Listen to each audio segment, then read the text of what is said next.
Hey guys, Rusty Dog here. Hope you're all doing okay. Right, we're in flight sim because I have a new plane. Aerosoft brought out today the Airbus A340-600. It's still in operation today, but being widely replaced by the Airbus A350. But it is still used by Lufthansa and a few other airlines. So we're just going to have to play pretend and go with a Virgin Atlantic or something and see what happens. Right. Now, the flight I had planned, Curitiba to Rio, I'm going to have to change that because I believe that Curitiba doesn't have a runway long enough for this plane when it's got some decent weight on it. So we're going to have to pick somewhere else. Now, a suggestion is Sao Paulo, which would be, let me see, SB. I wanted to do a daytime flight, which is why I'm in South America, SBGR. And I'm looking for something around an hour and a half, hour and 40, something for this massive bird. Marty, good evening. Great timing. Yeah, all good? No, not really. No, I don't know. Stuff going on. Right, so we have a large ramp. I've noticed how everything in flight sim seems to be called GA, as if no airport has got. Anyway, so I want to find out, let's just not do the parking first. Let's go to runway. So we need something, yeah, 9,000, 12,000, that'll do. So let's go with that. And now, if I want to go to Rio from here, I can, but it's going to mean it's going to be a shorter flight than what I actually really want. So I wonder if there's somewhere else. See, what we need here is to pull out so that we can just see like the major airports. You've been playing Forefront. I don't know what that is. Made my voice sounds like Hank Marvin or Mr. Hank Marvin? Oh, Hank Marvin. I was thinking of the guy from the Shadows. What's he called? He's Hank Marvin, no? Yeah. How do you know what Hank Marvin sounds like? So there's Rio. But that only gives us 46 minutes. And 46 minutes in a plane of this size. Yeah, maybe not.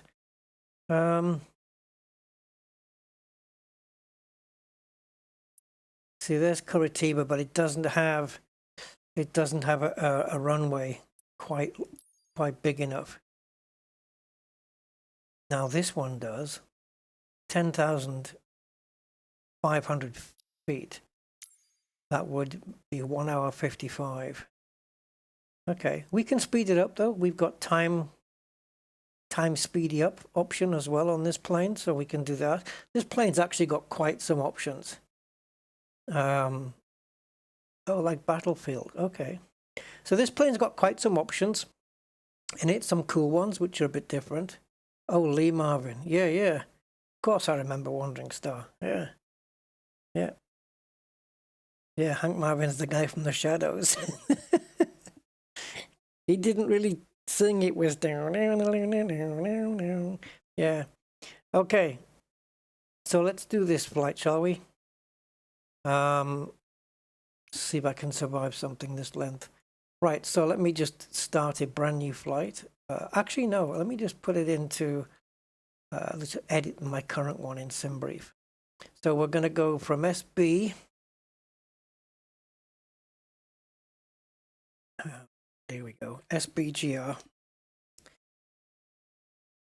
I can't even say these airports, but that's Sao Paulo, so the capital of Brazil, right? And we're flying to SB PA. BPA, Airbus A340-600, standard weight. Now, do I have the current air rack cycle on this aircraft? Don't know. Don't know. So we have to take this out, otherwise it won't work. And then we have to choose any large. This plane's huge, by the way.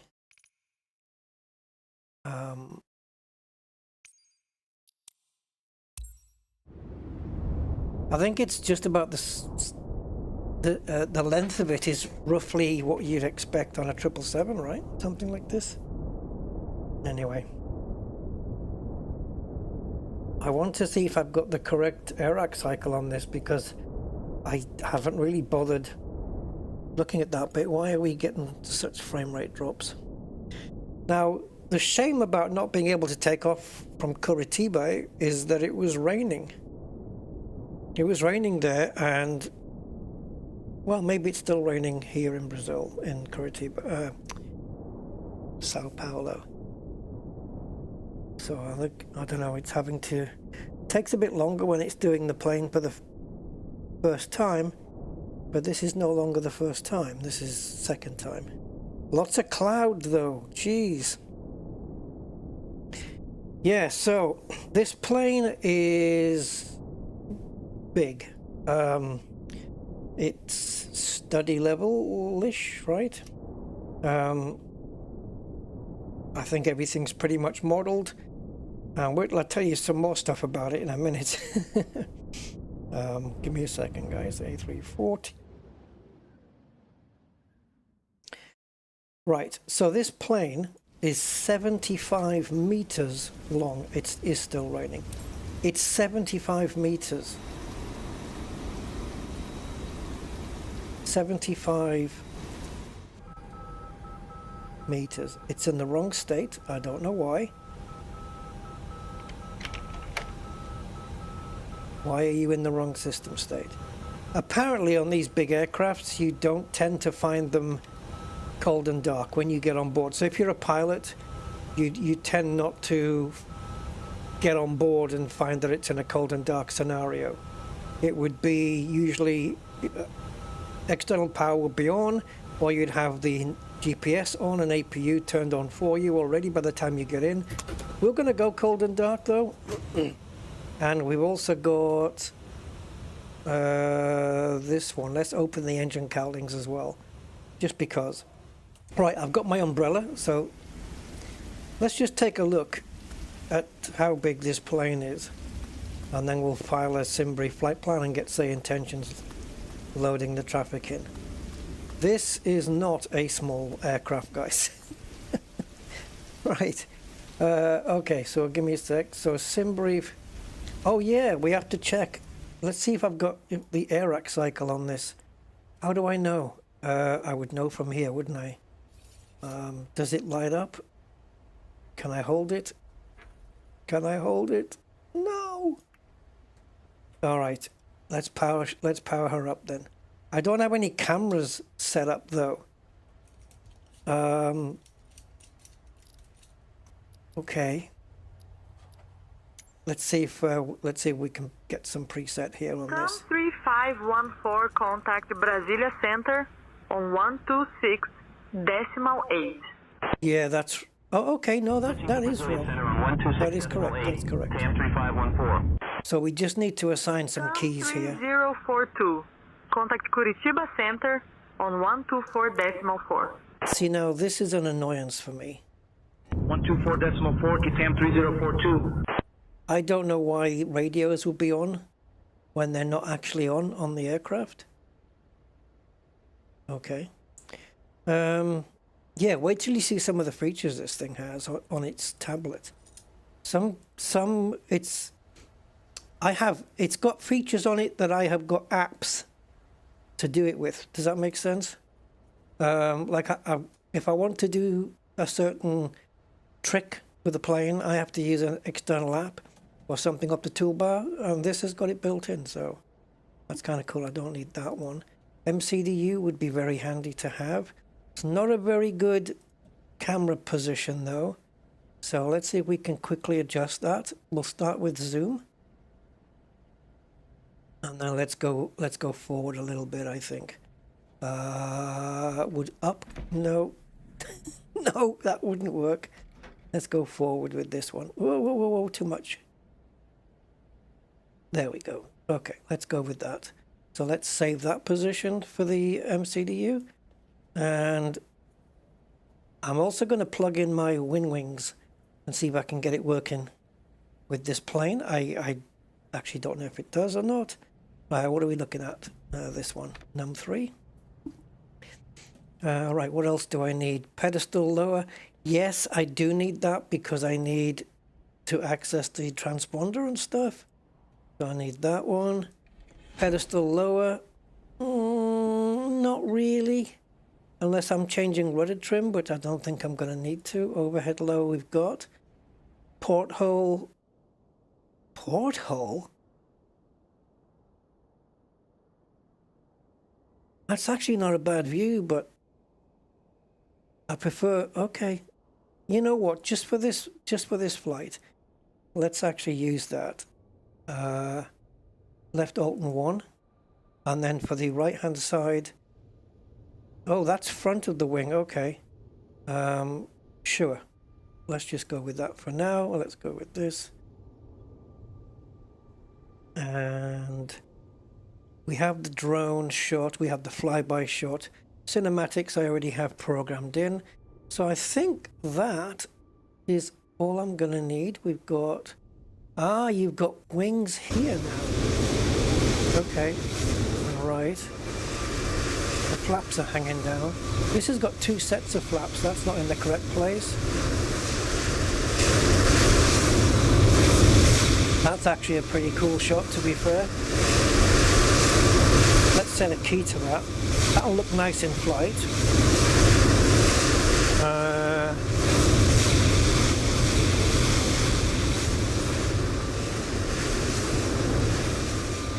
Okay. Yeah, I'll mess with these another time. The only other key that I want to set up, guys, is the, you know me, I like to have a peek over. So let's set up a brand new camera here. Let's go and create. We want a pilot view camera. We definitely want to skip it when cycling the views. Let's go to next. And we're going to call this one peek over. This is good for maybe just taxiing, landing maybe as well, you know. But it's one I always like to set up. Okay, so I've obviously done that wrong because it didn't go to the adjustment options. So it's basically the view from here, but it is, where are we looking at here? Up. We need to go up first. Something like this, not too much. And then forward. And now I think we need to just a little adjustment down, just not too much, just a little bit right there. And let's click save on that one. And let's assign it to my usual key for peek over, which is spacebar. And save the assignment. And then if I go back here and do peek over, perfect. All right, that's the plane basically set up.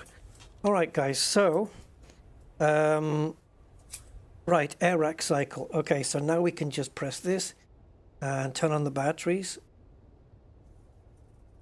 I've never flown this plane before, so you'll forgive me if I don't know what the hell I'm doing. APU battery, does that have to go on now? I suppose so. So that's ground power turned on. So we've got this, okay, so external ground power A is on. B, not necessarily on, but it might be. It's set to auto. We need crew supply set and the flight recorder to be on. I might need to reload flight sim, guys, if the air rack cycle isn't correct. And also the navigation, which is up here.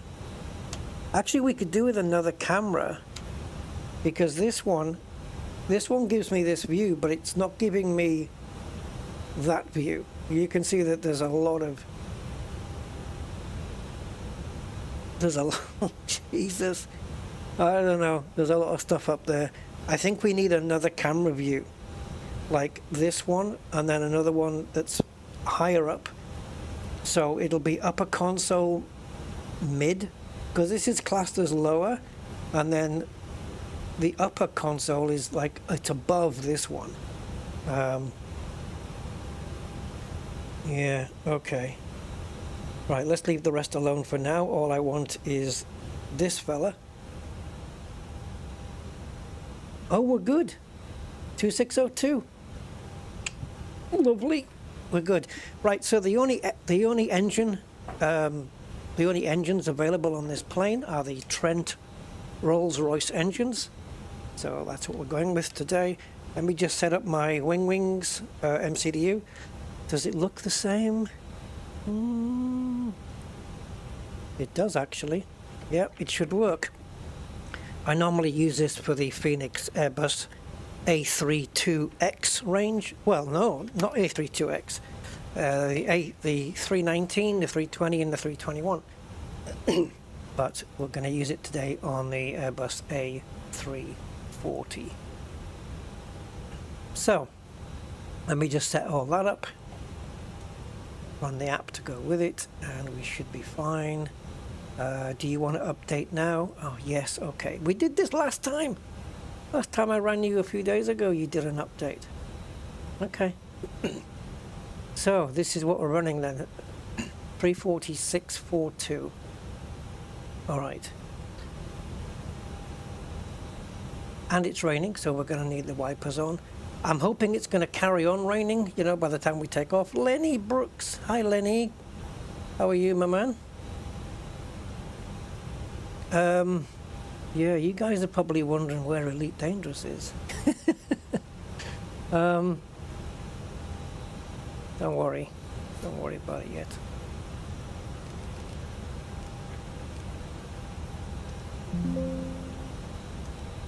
All right, what are you saying? What just happened? I just heard a bleep. Sim app updates downloaded. It will quit for update. Yes, you do that. Right, so it's just updating the software for my WinWings MCDU. And then we'll take a look around the plane, guys, outside. I don't know why this VS is lit up here.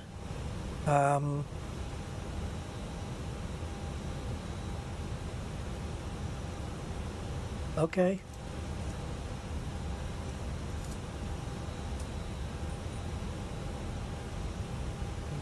It's just up, down. Okay. Yeah, okay. We'll see what happens later on. Okay, so the WinWing software is now done, so I don't actually have any display on my screen. So does that mean it's not working or what?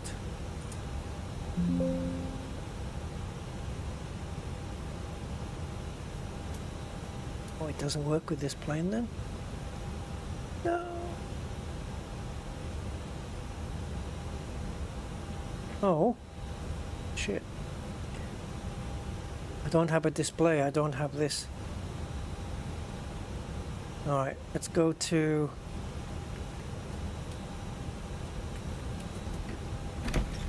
Let's go to init. Yeah, I don't have anything. Oh, it doesn't work on the A340. Maybe there'll be an update at some point then to make it work on this. Oh, we have a firmware update. Should I do that now? Would that be risky while Flight Sim's running?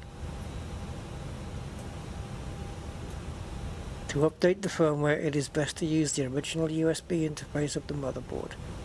Yeah. Okay, let's forget the WinWings for today. We'll see if the firmware update makes it work at some point. Right, let me just pull that out. Okay, so forget that. Dara, could you please show the exterior? Yep, absolutely, we'll be getting to that. Absolutely we will. Yeah, we can do that right now, actually. Okay, so there's plenty of options on here as well. Fault scenarios look brilliant. It's got its own built-in replay system, and it does autosave every 5 minutes or whatever time you set. So if something goes wrong, you can go back 5 minutes and do it again. It's got some good stuff. Right, let's jump outside. You do realize that, Dara, right? You're making me go out in the rain here, right? Right, that sound isn't from my plane, by the way.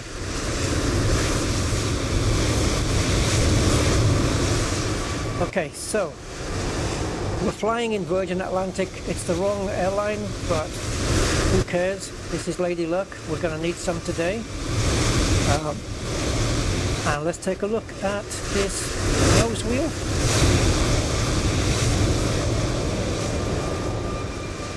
Look at the size of those springs.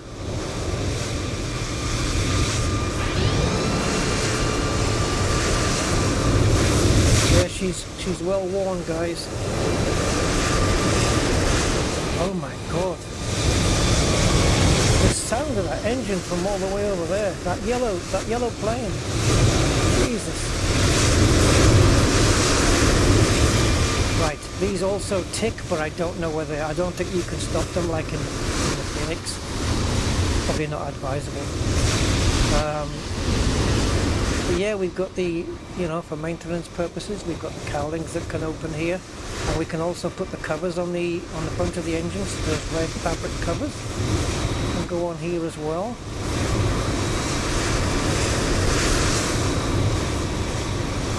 Some nice texturing going on there. It's going to take me a while to get to the end of this wing, by the way. Jesus hell. This is a big plane. My favorite airplane? Ooh, that's a good question. It depends whether it's an airliner or a small aircraft, I guess. Probably, I don't know.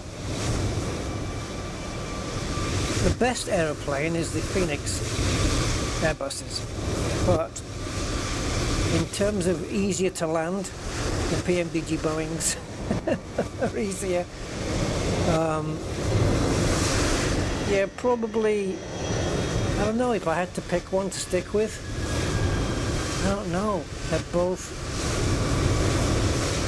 I don't know. I would give it equally to the Phoenix Airbus and the PMDG Boeing 737-800. Small planes for right now, today, the A2A Comanche is probably one of my favorite because it just flies brilliantly.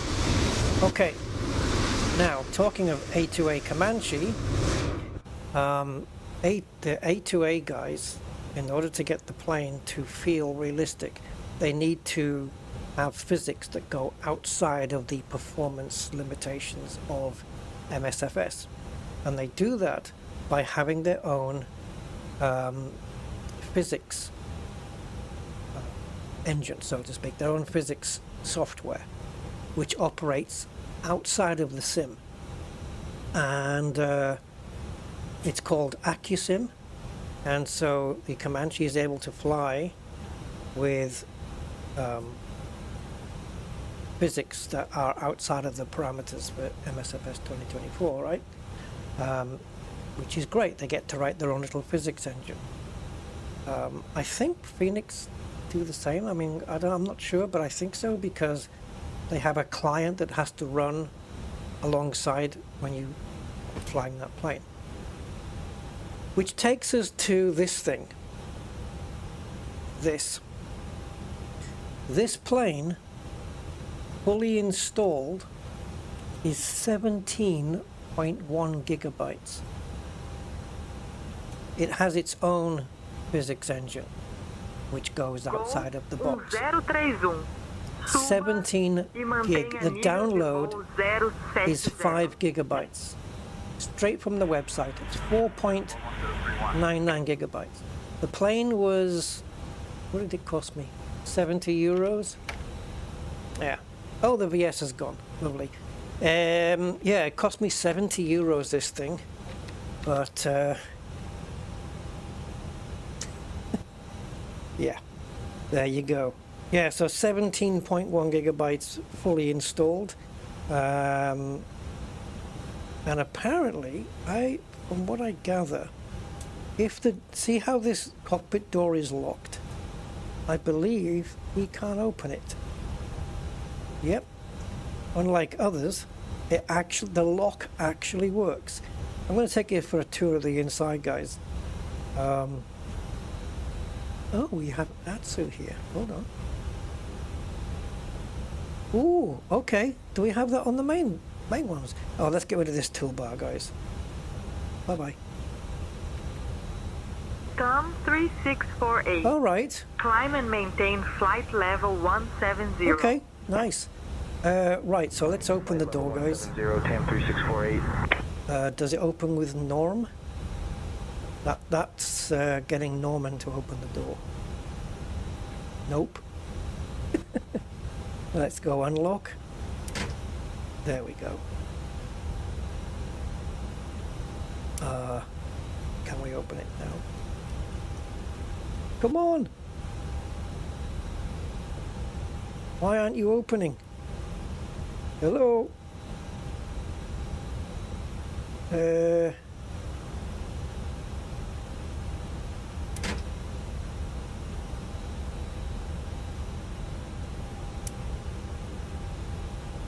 Do I just have a certain amount of time to do it?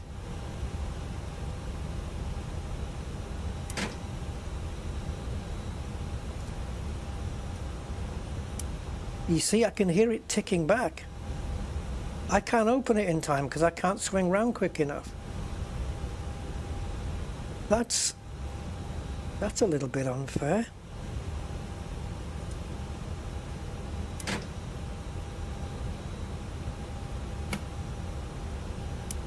My God, you have to be quick. Right, guys. Right, let's see. Of course, we're using the camera movement. I don't have any side movement now. Like I can't go side to side here. There we go. All right. Figured it out. Oh, look at this. First class. Look at the leg room. Oh, talking of leg room, not leg room, but yeah, okay, we'll get back to it in a minute. So here we have the fully decked out Virgin Atlantic interior.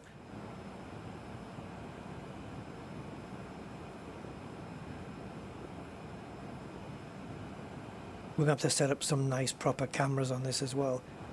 Now, do the slats work? The covers, they don't actually. No, they don't work, okay. And these are the economy seats. They look like cinema seats, don't they? Going to the movies, get a free bag of popcorn. Oh, look at this. Look at the leg room here. Oh, wow, that is so restrictive. Doesn't this plane take like 400 plus passengers? Wow. Also modeled on this, guys, is the toilets and bathroom area, which is quite large. If I can find where that is, I'm guessing it's in the middle of the plane somewhere. If I can find where that is, I'll take you there.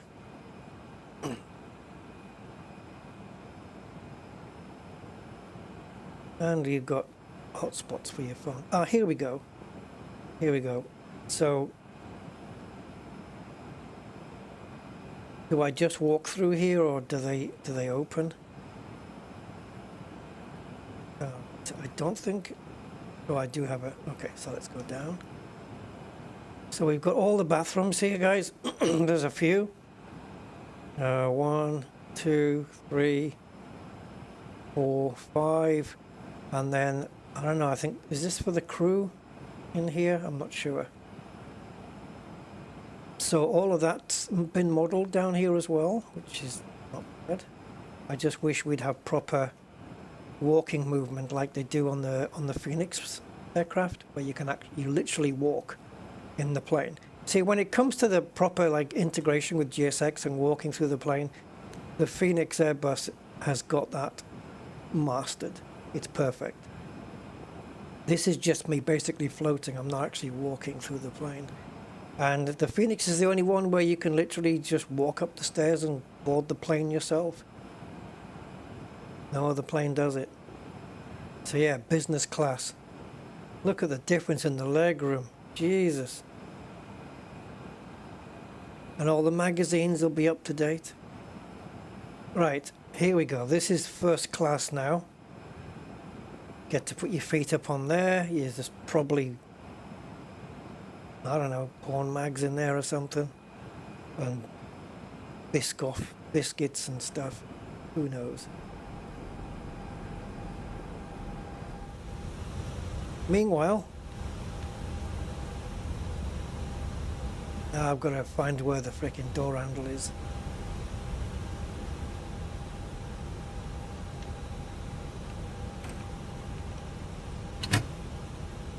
Now, if I don't lock the door, it's going to lock on its own, is it? Is that open going to switch off? Yep, it's locked. We'll just confirm that by... Oops. I'm locking it. Right, so now no hijackers can get in. I don't know what other little clickable stuff there is on this plane. There was something there, maybe? No? Yeah, I don't know what else clicks on this plane. No idea. We need to set up a camera for the third seat as well. Right, let's get back onto mine. So yeah, it's big. That's the closest you'll get to first class. Yeah, 17 gig. It's massive, isn't it? Yeah, I know. Right. So these displays, I would say, could do with a little bit of brightening. So let's just do that. The eCams here. Also, I would like to have a bit more display on the PFD and the ND as well. So primary flight display, and then we got the navigation display. I don't know whether it's the inner button or the outer button. I think is one for backlighting and one for the actual brightness. Okay, there we go. At nighttime, of course, you'd probably turn those down a little. Like, I always find that this is a little bit too bright. So we can pop that down just a tad. I don't know if there's any configurations with this where we can replace it with modern equipment. I haven't actually been to see if there's a menu here. It doesn't look like there is. We do have the Atsu though. Yeah, okay. So, talking of feet, what was it we were talking about? Leg room. Well, on this plane, not only do you have the tray. I've actually seen, I don't know if it's a mod, but I've actually seen mods where I think it's a mod where it puts food and drink on here as well. Not necessarily on this plane, but on one of them. But it also has these guys, which is for the pilot to rest their feet on, so they don't have to put them on the rudder pedals. That's it, they're footrests. So the pilot can just lay back and, you know, do his thing, whatever his thing may be. Yeah. Oh, that's why they have chatter paused due to aircraft not moving. Yeah. I think SayIntentions really needs to build in this feature that you can switch on and off, where if the radios are not, actually these radios are turned on, but if I'm not tuned into a particular frequency, that it actually shuts the hell up and doesn't say anything. So if I'm cold and dark and these radios are powered off, I don't want to hear any ATC chatter at all. I don't want to hear a damn thing. Okay, so today's flight, guys, which I may have to change the time of. I don't think so. So let's generate that flight. I'm going to generate it, and then I'm going to reload SayIntentions with the new one. So airtime 1 hour 16. See, that's a shorter flight than I wanted, but sure. Right, let's hit new flight, which is going to remove all the traffic outside the airport and then re-put it back in again. But that's fine. There we go. All right. We've also got FSRealistic. I'm using somebody else's profile on that. I don't know how good it is or how bad it is, but sure. And yeah, we can open the window and get rained on because it's pissing down outside.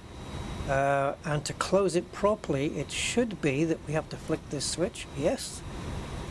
And then we can just pull this back into place. Nice. Okay. Yeah, you have to flick that switch, otherwise it shouldn't close. Noise cancelling. Okay, cool, it does that. Oxygen mask opens. Alright, very nice. Right, these floodlights here, probably a little bit too bright. We can turn that down a little. Alright. So yeah, she's a big plane. 4 engines, guys. The startup sequence, we have to start 2 at a time, and then another 2 at another time when they're done. So let's just have a look. Let's just have a quick look over here, guys. It hasn't injected the traffic yet. It takes a little while once it's been reset for the planes to jump in, but they will. Look at the size of this plane. It's... yeah. Right, and what about from this drone cam? Oh, no drone cam? Or orbit camera? Oh dear. We don't have a key for it. Let's set it up quickly. Spot view, and we want the home key for that.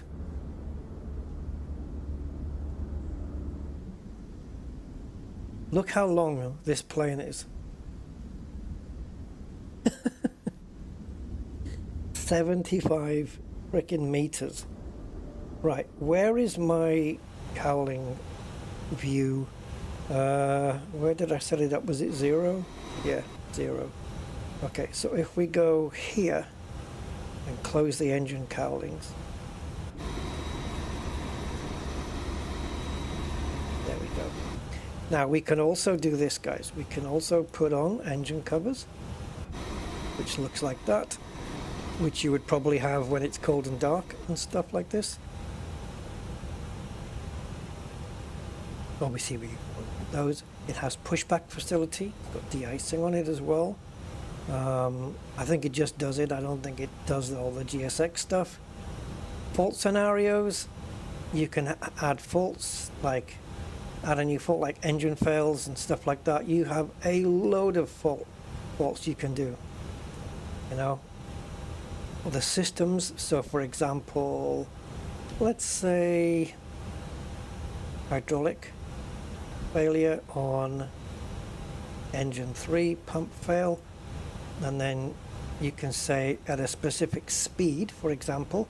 So the moment you hit 172 knots, it's gonna fail, and then you can add another fault that happens and stuff like that. So that's really cool if you want to just do that, or you can enable random faults. You've got joystick configuration, which I didn't press, it just happened. I'm just wondering whether my throttles are configured here, because we've got the idle and the climb. I'm not quite sure what MCT is, and then we have toga here. You can have the tiller on, the brakes, smart brakes, allow brake pedal on one pedal. Don't think so. You can have a second joystick enabled if you need it. Not sure why, but if you want that, you can. You've got all your settings and stuff there for SimBrief and stuff like that. Navigraph you can sign into very easily. It talks to Navigraph on the browser straight away, so you don't. It does give you the option to scan the QR code, but you don't have to. You've got your SimBrief operational flight plan there. You've got your weight balancing here, and and then I think apply these load values. We'll probably put it into the plane. I don't know. We have to try. Load current values, uses MCDU block fuel if engines are off. You've got your takeoff performance calculations here, if it lets me go there. So this is very similar to what we've seen in PMDG's stuff and Phoenix Airbus. They have all of this. So you just basically feed it the information that you need, and then you have it compute all of the thrust and the V speeds and stuff like this. Let's get rid of that toolbar again. You've also got landing performance, which I tend not to use, and you've got checklists. Now, what has to be said, these checklists are not your normal quick run-through checklists. These are full-on, for practical learning, going through everything kind of checklists. These aren't your quick ones. This is literally just running through friggin' everything. And there's a lot of them. There's a lot of them. As I said, all your startup situations, so you can quickly start an engine. So let's say you choose to have an engine failure at a particular point on takeoff. You have an engine fire or something, and then you decided, yeah, okay, I've experimented with that. You can just click engine 1 and just it'll quickly restart it back up again. Put all the fire buttons back, reset everything back to as it was. Yeah, very, very cool. Now, the default state I would like to use is cold and dark. In the real world, it's probably going to be one of these two here. That it would already be, the plane would be powered on for you. But okay. And then you have syncing barometer settings, which doesn't the Airbus do that anyway? Do they mean syncing on both sides? Pilot and co-pilot? The Airbus A320 does that. Okay. You've got your sim rate here if you want to go, because this plane is capable of going from Europe to the United States. It will do 8,000 miles. So you can do sim rate increase, like 4 times or something. You can choose how much wing flex you want, and screen background glow and stuff. There's all stuff. The engine and aircraft age, you can choose as well. I've never seen that before. Use imperial units and use weight variants. So I prefer. What does HGW mean? Yeah, it depends on the units, right? For the weights, I prefer kilograms. I prefer the metric weights. But for things like runways and stuff, I prefer imperial. I prefer feet and meters as well. So I kind of mix and match me. Ground services, you've got external power A and B, high pressure air and low pressure air as well, which we're not going to use, and chocks as well, which we have to remove. You've got the pushback, the de-icing and stuff, and then you can control the doors here and also the cargo and all that kind of stuff. What scenarios did we go through those? Yeah, we did. Sounds. I was getting a lot of sounds in the cockpit here, and it was getting on my nerves. And I was trying to work out, was it environment I needed to cancel out, or was it in cockpit sound? None of them. It was FSRealistic doing it. So I killed it. So yeah, joystick actions. You've got all these dead zone, they call it dead band here. And then of course you've got your settings here, where it's got your SimBrief account, and always use SimBrief wins, which I turned that on. It's not on by default. And then your air pressure, you can choose whether you want hectopascals or inches by default. In the United States, I don't know if South America is the same, but in South America it would be, in North America it would be inches, so maybe it's the same here. And then in Europe and stuff like that, you've got hectopascals. So let's stick to inches because I think that's what it's going to be here. Tom 80906. Contact Brasilia Center. And then of course we have 134.0. Navigraph here. This is a little bit slow to load, but it's switching to Brasilia fine. Center on 134.0. And 906. we've got the charts we want to use here. So obviously for today's flight it's IFR high. And then we've got the airport, which will be, where are we guys? Are we in, is it, yeah. Okay, hold on. I think it's called GRU. Hold on. But what's the ICAO code for it? SBGR. Okay. So here would be S. Yeah, you can't type it, I don't think. You have to do this. SBGR. Sao Paulo, yep. And then we've got the charts here. We've got the taxiways and the airport info. So they're all there, perfect. Now, SimBrief has got me taking off from, I haven't tried this yet. I think I've got my account in there correctly.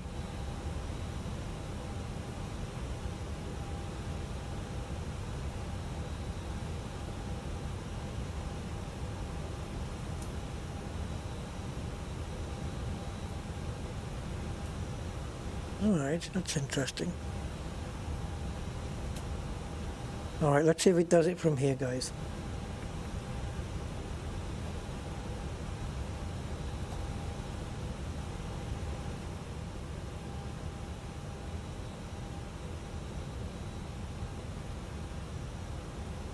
I don't know what it's like compared to the Unibills version. This is my first time in the plane. It shouldn't take this long.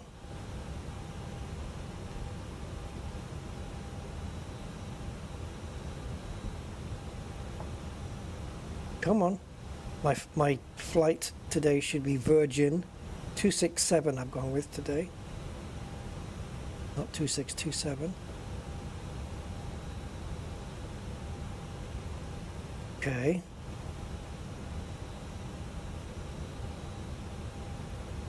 Why are we having an issue here?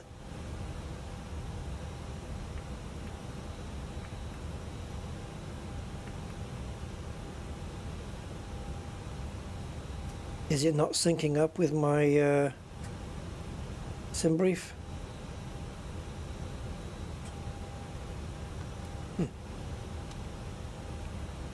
All right.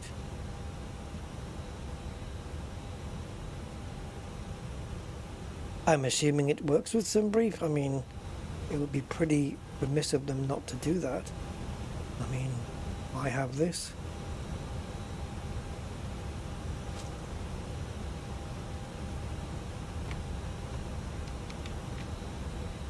I don't have a Hoppy logo on. I think it's just 6 stars regardless. 3556 contact Curitiba Center on 126. Okay, give me a sec, guys. I'm just going to try this again. Switching to Curitiba Center on 126.5 to cam 3556. See, it doesn't let me use small letters and big letters. Capitals. Just going to put my ID in again and see if it works.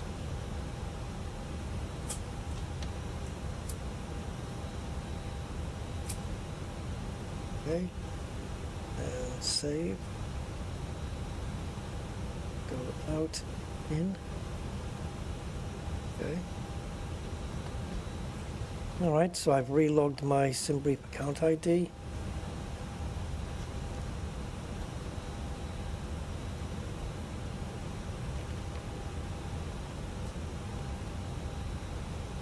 Oops.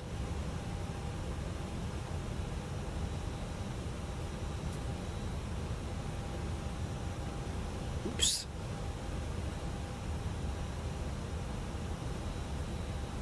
You can download the active plan via the MCD init page. Engines must not be running and the MGS2 from must be empty. Yep, it is. The 2 from is empty. It's not linking up to me sim brief, guys. Does this mean we have to go and do this manually?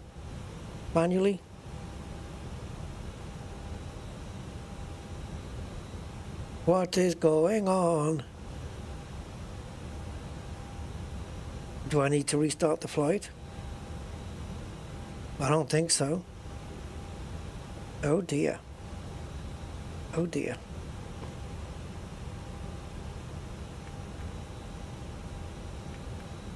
Anything in here?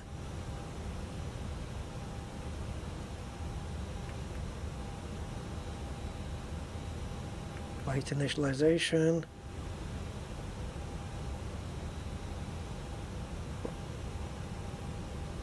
Yeah, it's not connecting at all.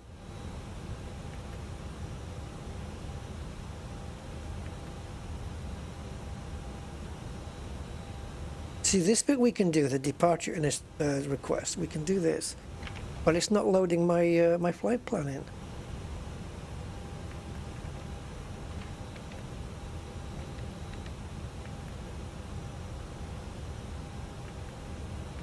Yeah. Could be release bugs. I may have to do this manually. All right. That's not going to be. This is not going to be good. Doing this manually. Because when you import a SimBrief flight plan, it does put a lot of information into things like weight and balances and stuff. Oh boy. This is extra stress on my head I don't need.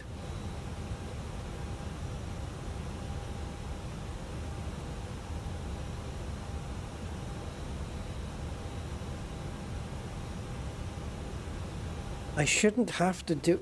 This should load it in regardless of whether it's on my my MCDU or not.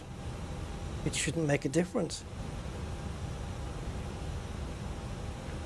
Oh boy. Okay.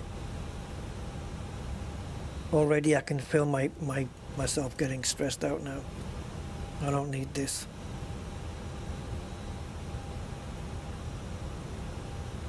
This could be a very short stream because I'm not prepared to put up with this. I want stress-free.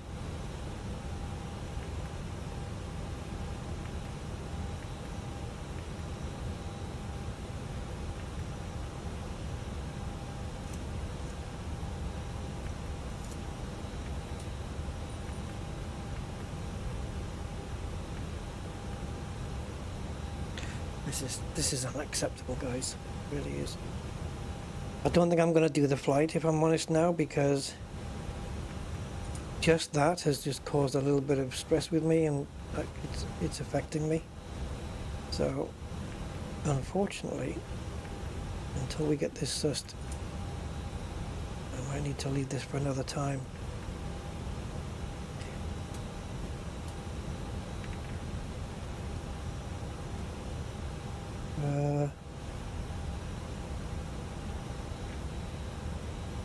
Let me regenerate the flight again, guys, and see if it does it.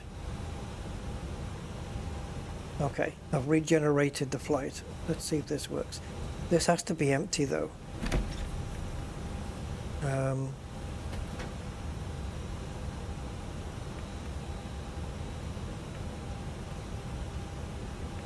How do you empty this?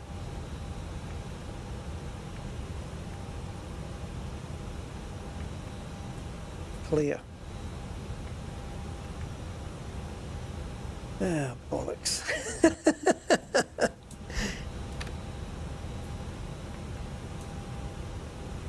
No! What are you doing? This is no good. In it. You see, it doesn't have... Oh! I just regenerated the flight plan in SimBrief, and I think that might make it work. But I need, how do you cancel this? To update it, databases, I don't know how to do that.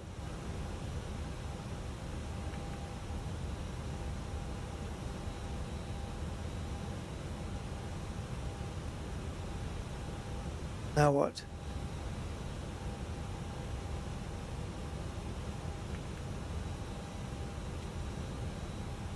Yeah, I'm on the data page.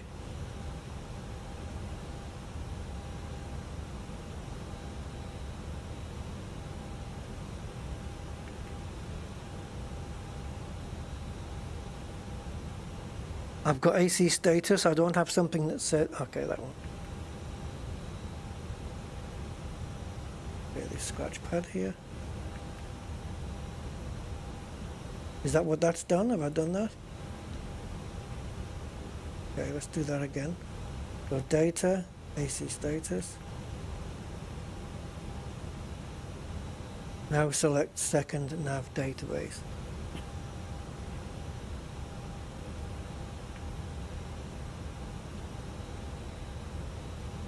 It's not letting me select that key. LSK3 left. Yeah, it's not letting me press it. Hello? It doesn't let me press the bastard. Okay.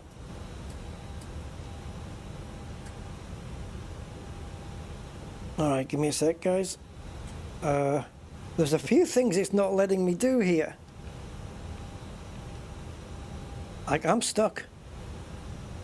I'm stuck. I can't press any buttons. Like, I can't do anything. I can't even press escape now. It's kind of frozen up. Oh, okay. Hello. Hello. Let's go back. All right. Oh, it's done. It's active there, right? Oh, something's really slow here. Can't press the init now. I guess this is just taking a while. I think I'm going back to the other database, aren't I? Shit! I shouldn't have pressed it. So if I select second database and it becomes the active then becomes a secondary, correct? Because I think what I've just done is kind of put it back the other way. It's just taking so freaking long.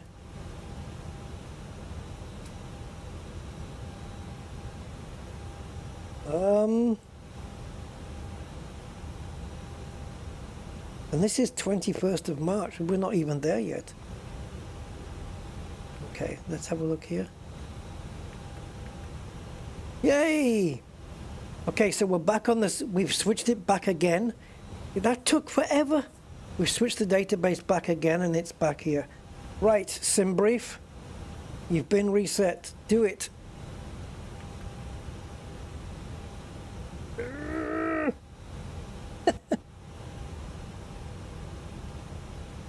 Come on. Come on, man. Oh. It must work because people who get to preview the preview copy have previewed it and made it work. So what's... Oh, maybe... Oh, is it the airport? No, that's not there. Sometimes the iCow is at the bottom and it messes with it. Frickin' hell, man. Yeah, that's good to know, man. Thanks. All right. What the hell was that? Yeah, fuck that. Let's do a restart, guys, and see what happens. Hey, it's the first time, okay? It's the first release of the plane into the public. It's been through rigorous playtesting by other YouTubers and stroke real pilots, so the SimBrief thing should be working. Let's just give this another go. It seems like it's really slow, though. I mean, this is 4 frames per second we're getting right now. It is, like I said, it is a 17.1 gigabyte install. Well, the plane is 5 gig. Once it's unpacked into your flight sim folder, it becomes 17.1. Why is this taking so long, guys? What on earth? Do we just need a flight sim restart or what? I'm going to turn off SayIntentions because clearly we don't need that running. My ears are pounding here on the inside like a freaking subwoofer with bass going through it. Do not need. Yeah, when I started this plane for the first time, I had no wheels. And it was because I needed to put my registration key in. I figured that out after about 30 seconds. Yeah, I pasted in my activation key and the wheels came out. So that was cool. Right, so battery. Hello? I did click you.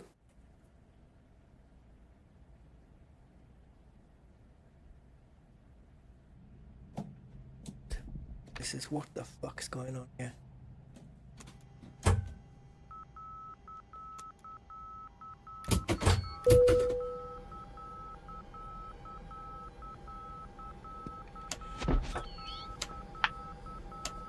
Sound of the buttons is very cool, very nice.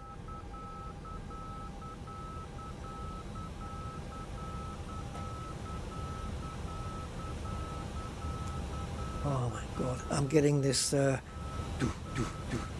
or sometimes it goes do in my ears, just every now and again. It's so freaking weird. I'm done for.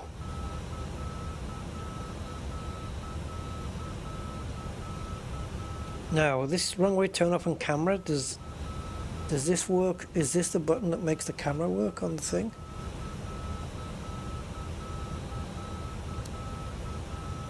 Let's have a look, see if we've got the camera working on this. No, so where is it?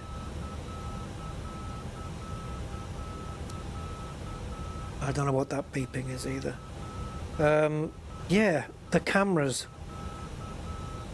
But outside, you can put a camera on every...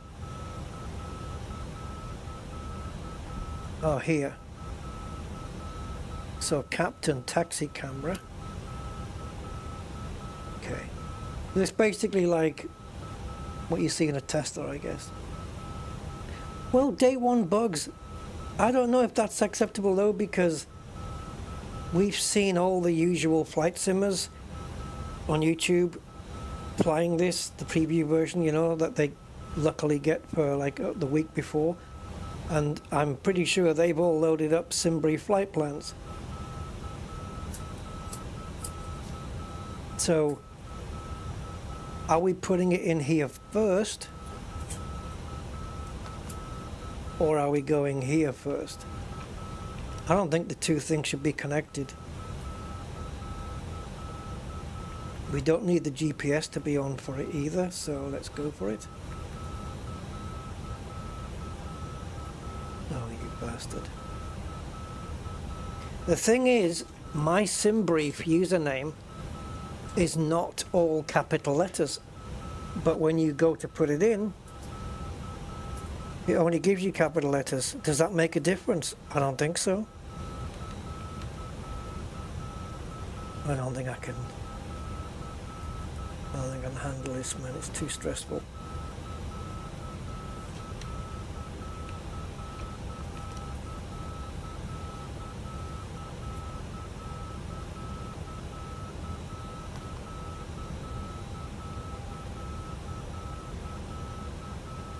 And what the fuck is that beeping?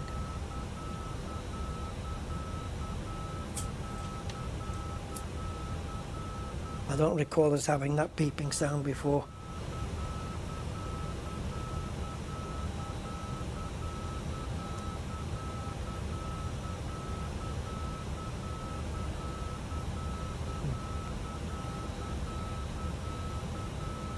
Well, if I can't load in the Simbrief flight plan, guys, then I'm just not going to bother with it because there's no point.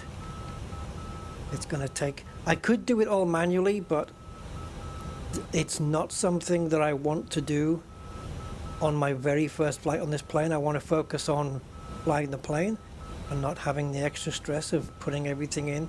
The takeoff weights, the fuel, the loads, the cargo weights, the flight plan, the routes, the SIDS, the stars. I don't need it all. I don't need that crap in my life. And you can't just go to the Discord or the forum and say, hey, it's not loading in my Simbrief flight plan. Because then you're going to get everybody saying, oh, did you put your Simbrief username in correctly, and did you put this in, and did you do that? And they're going to run you through all of the stuff that you know you already did. And I don't have time for those exchanges either. Let's turn this off.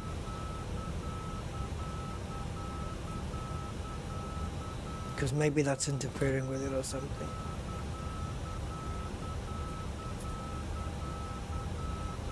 To clear this. No answer to request.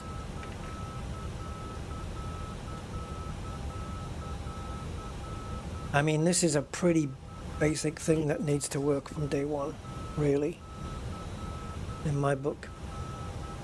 You can't not have this shit working.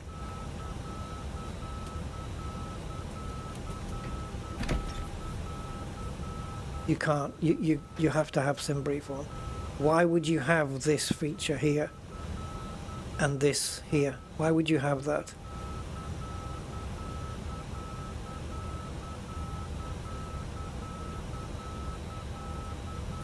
All right.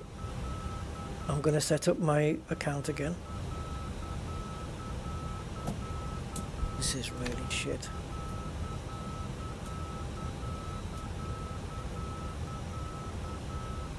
Yeah, I mean, there's no... I don't know whether uppercase, lowercase makes a difference, but there is no... It's uppercase for everything on this. And I'm not going to go into Simbrief and change that.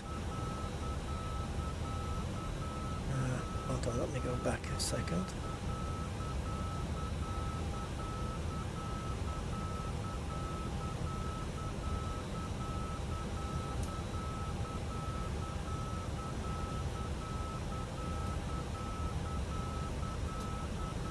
Okay. Into another menu. Let's go back.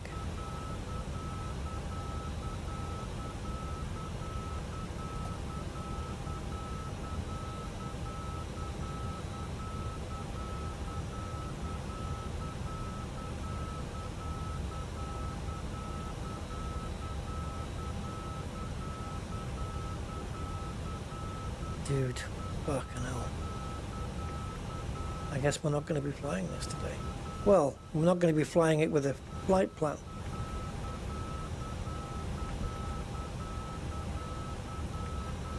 Unless I just program the route. All I can think to do is program the route in and just fly an empty aircraft.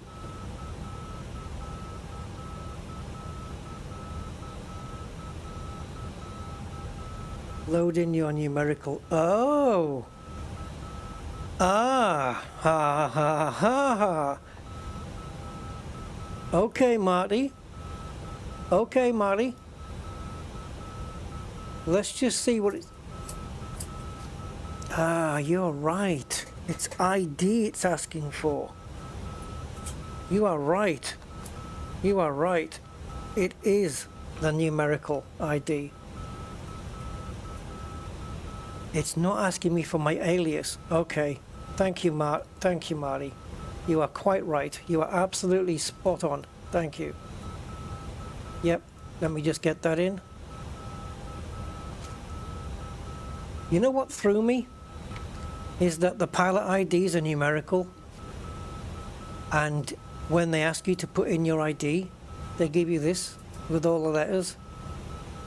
I just see all the alphabet and I just put in my code. This box should be just numbers. Do you know what I mean? Right, let's get the numbering, guys. You're right. Of course you're right.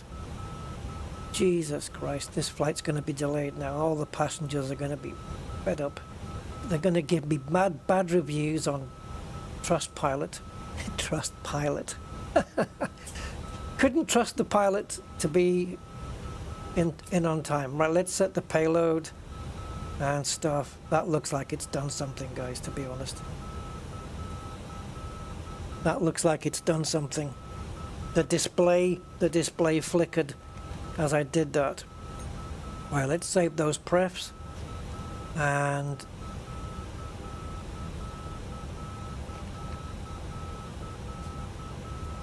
right. Do it. You mother frickin' dark mode. Honestly. Fuck's sake. Thank you, Marty, for saving the flight. Oh, hi, Von Doodle.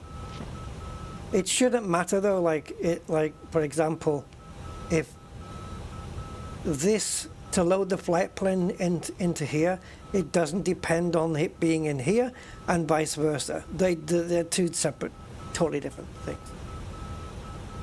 Yeah, I should have read it better. It did actually say ID, so that's my bad. I really should have you know, looked at that a little bit better.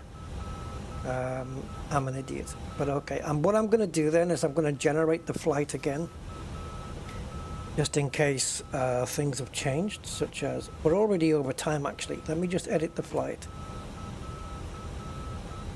and just change the flight time so it doesn't think we're going to be late. Let's leave it to 20. Let's go 2040, shall we? 2040. Go 2040 on SimBrief, click apply, click generate flight plan.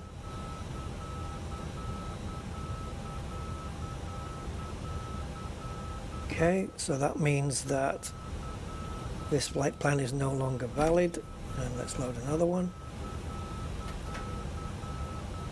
Oh, please tell me you can still load. No! Reset? Yes! Okay. Alright, that's it. Lovely. Sweet. Jesus H. Right. Oh, it's made the payload even more now. I mean, the weights are even more now. 421 passengers. Oh my God, we're going to be leaving here with such a heavy plane.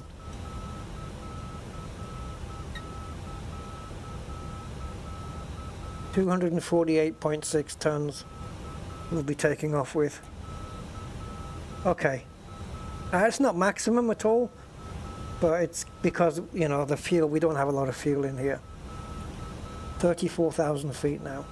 All right, so now that that's in, now we can launch SayIntentions, and that'll pick up the current SimBrief flight plan, and now we can launch this.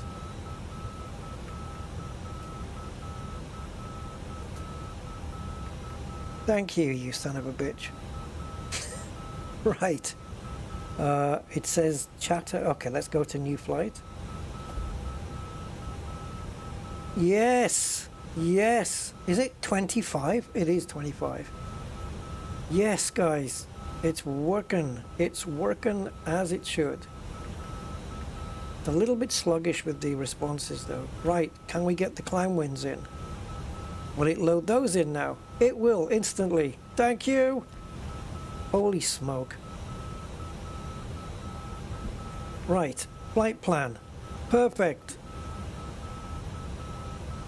Right, I want to make sure that the runway that we've been assigned to take off from, which is 10 left, is the current one that we have on ATS. I don't know what that beep is, guys. I really wish I could shut it up. Right, where's my... How do I... There's no scrolly. Can I scroll? Okay, I can just drag. Okay, so... Now, what I can do, guys, I don't know if this is going to work. Really going to try this for you guys. Hold on. If I copy the flight plan from SimBrief and I go to Stream Elements, I think this is something I would normally set up before the stream, knowing what my route was, you know. And if I paste the route into Stream Elements, maybe one of you guys can test this. I don't know if it's going to work. Okay. Right. If one of you guys on the chat wants to type in !route and see if it pops the route up on the chat. I don't know what the beeping is. I've got no idea. Morse code.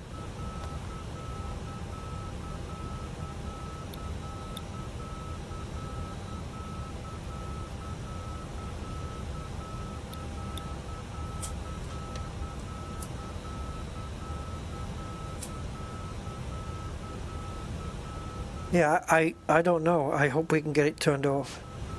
Yay, there's the route. That's today's route, guys. Okay, lovely. I'll try and set that up, you know, I'll try and set that up like pre my next flights.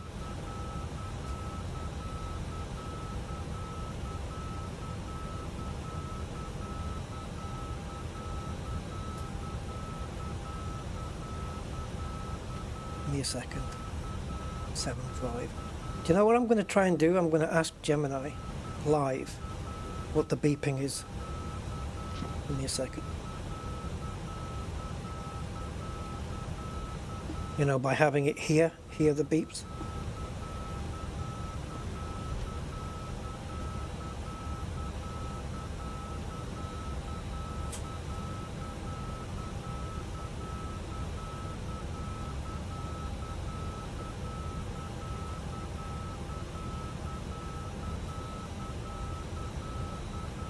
Isn't it fucking typical? You ask Gemini for something and then you put it in the wrong mode, and so you turn that mode off and then she doesn't want to talk to you again. It just says something went wrong. Fuck me.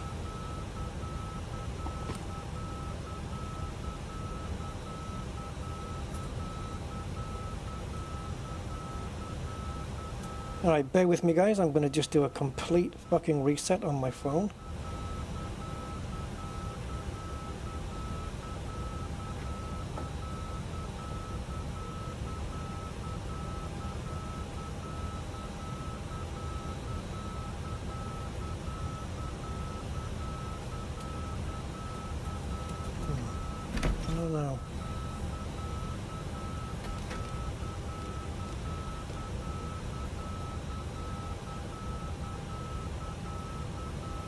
Bing, bing, bing, bing. Yeah, we definitely want that beep to be gone, don't we? The only two places I know to cancel sounds is these two. Go 2090 contact. Curitiba Center on 124 decimal. Right, give me a second guys, I'm just going to log into my phone. I might as well just take my sweet time as this stream's already been 1 hour 20 and we've got no further forward.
Right, there may be a way to get rid of this, guys.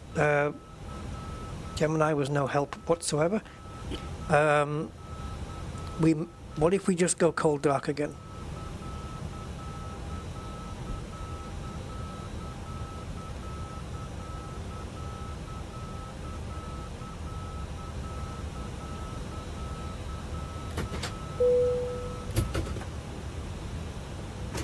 Okay.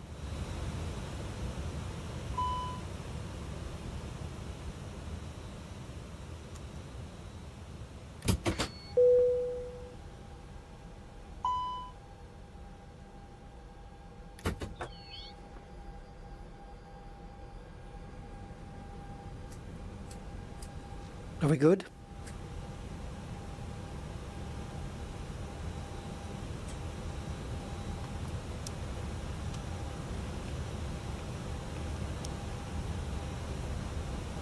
Are we sorted? I was about to say the one thing I do not want it to do before we take off is stop raining. I want it to rain, and it looks like the rain is now dying away. So, son of a bitch. Now I wonder if there's a way to set these brightnesses on these screens to how I want them, and then have it remember that state. I think you can. I think you can save your own cockpit states and stuff. We have to put all this shit in again, by the way, but we can do that.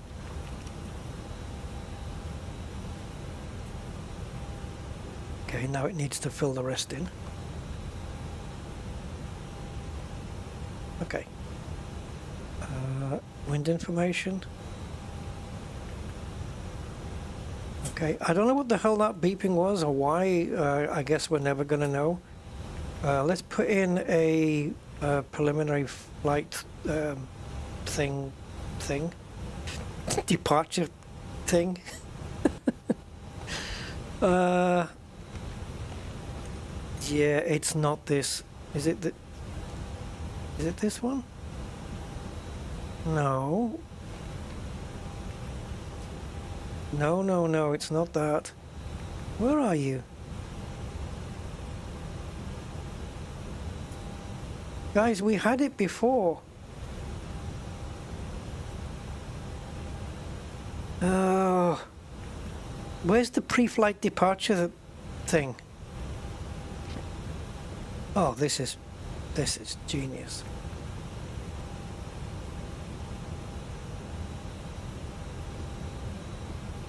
Anyone know where the pre-flight departure was on this plane?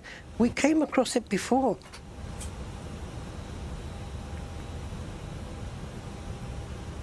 Wasn't in here, was it? This was when I came in for the other thing.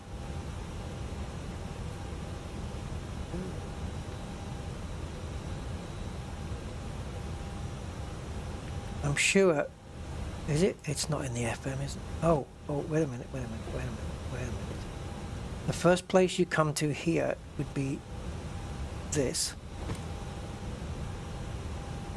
And it's not in the secondary. Oh my god, when did it get all that put in? Is that correct? I don't think so. Oh yeah, maybe it is. I'm pretty sure it's in this. Can we access it from here maybe instead? Nah.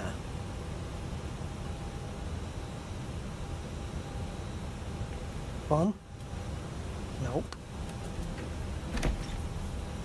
Shouldn't be this one. AOC menu, yep, that's where I would normally go. This is the weather. This is departure. ATIS, that's got nothing to do with it. Oh, there's another menu here, guys. Hold on. Ah, son of a bitch. Right, departure clearance. Okay, we need ATIS for this now. Right. Holy Jesus, man. First flight, guys, first flight. What can you do? Right, we want 127.75 here. Back all runway and hold short instructions. Advise on initial contact you have information Bravo. Bravo. Guarulhos Hosgovernador Andre Franco Montoro International Airport, information Bravo. Gate number, 1900 Zulu. I don't know, Arriving runway 28 left. 101. Departing runway 28 right. Wind 300. What did he say? I missed it. Visibility 4. Scattered at 2500. Overcast at 8000. Station, where are we? Temperature 2.20. QNH 1011. Transition level 100. Cargo ramp operations underway. Expect increased ground activity. Advise on course heading, altitude, and if flight following is requested. Read back all runway and hold short instructions. Advise on initial contact. You have information Bravo. Guarulhos Hosgovernador Andre Franco Montoro International Airport, information Bravo. It's been sent. 1900 Zulu. Arriving runway 28 left. Departing runway 28 It should right. take a couple of minutes, but Wind 300 at 7. I don't know whether that's been sent. I don't know if it's working. Scattered at 2500. Something Overcast later at will pop up 8000. on here, so let's see. Temperature 2.20. Runway. QNH 1011. Tell me about runways. Transition level 100. Cargo ramp operations underway. Expect increased ground activity. Advise on course heading, altitude, and if flight following is requested. 10 left is what we've been assigned, Read but I back don't know all if that's runway and hold short instructions. correct. Advise on initial contact. You have information Bravo. It's not correct. Guarulhos Hosgovernador Andre Franco Montoro International Airport. It's 28 right, isn't it? Information Bravo. 1900 We have to change the flight plan. Arriving runway 28 left. Departing runway 28 right. Departing runway Wind 28 right. 300 at 7. Visibility 4. Jesus. Scattered at 2500. 28 right.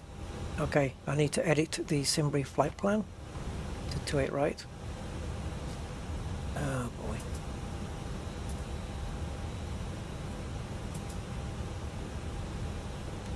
Okay, 28 right. Generate flight. Which means we have to now redo all of this again. Because I should have checked it beforehand, and I didn't.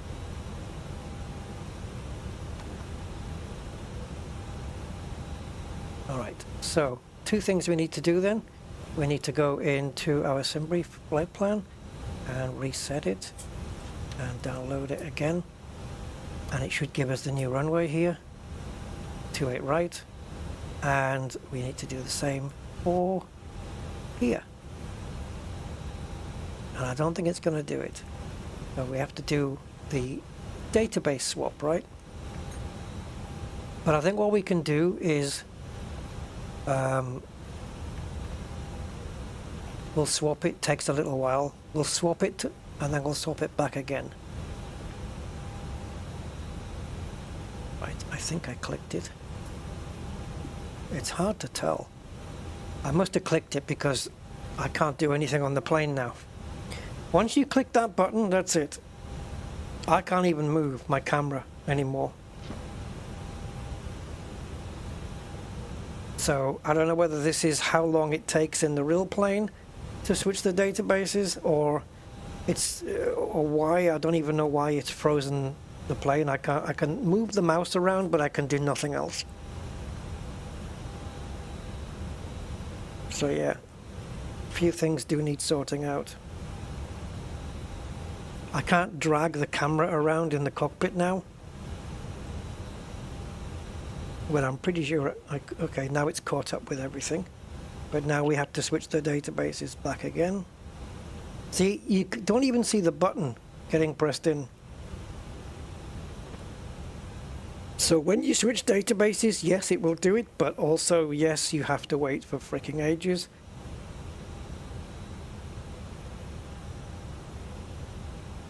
Actually, you know, thinking about it, I didn't have to do this. Not on here. I didn't have to do this. Because the wind information is going to be the same regardless of what runway I'm going to take off from. The destination airport, the cruise profile, and the amount of passengers is going to be the same no matter which runway I take off from, and I hadn't even programmed in the flight plan. So I didn't really have to do this on the MCDU at all, thinking about it now.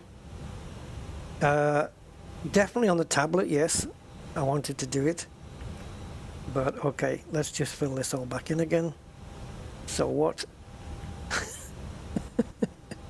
We will get there, guys. We will get there.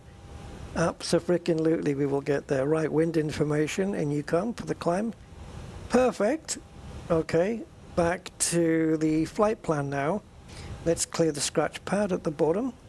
Get rid of all the stuff that's been accumulating there. All right, lovely. Right, what are we called today? Virgin 267. Yeah, right. Okay. I don't even know what to call this place.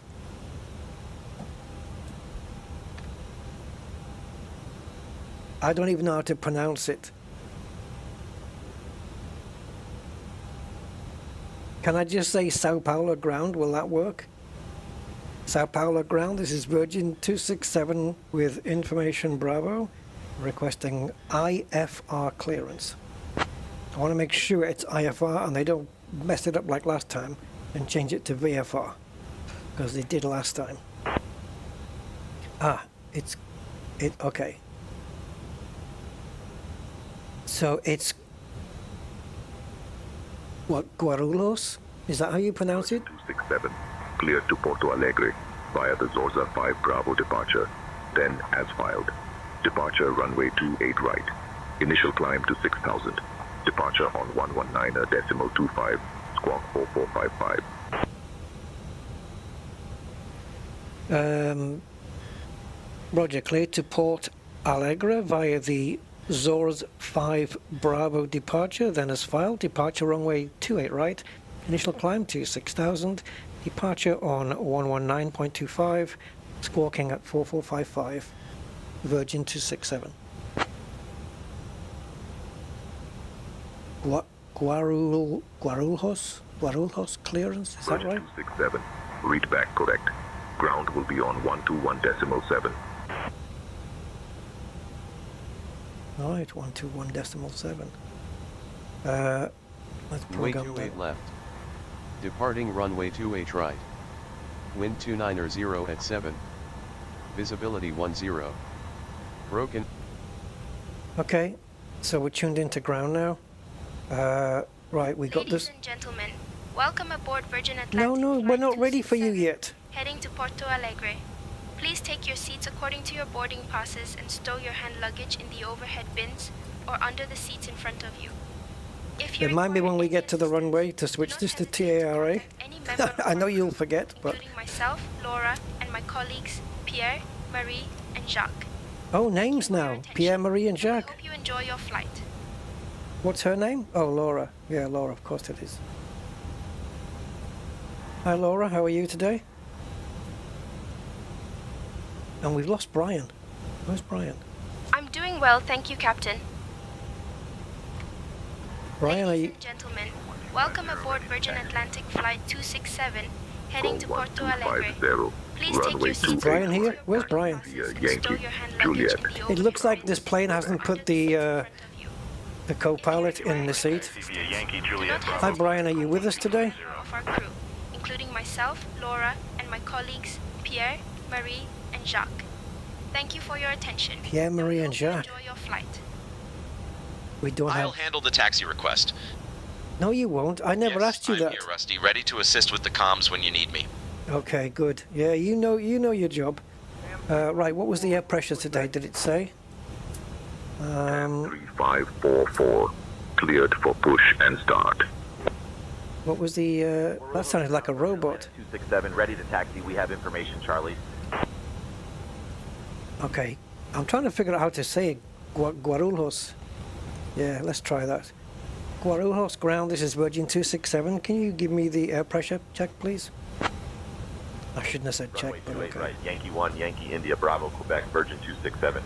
I know it would have said it on the ATIS, but I missed it.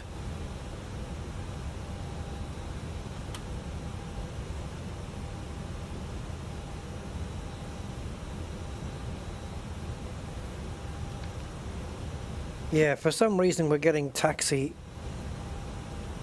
Ready to taxi. No. I don't want Brian doing the comms. Guarulhos ground. This is Virgin 2627 requesting air pressure, please.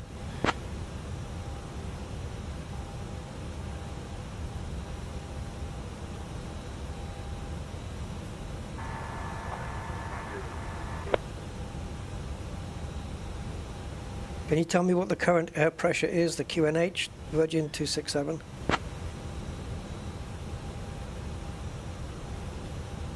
Frickin' hell, man, come on.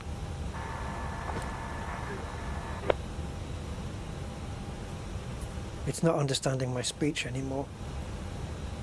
It thought I said the word diverging. Okay, you know what? Fuck it.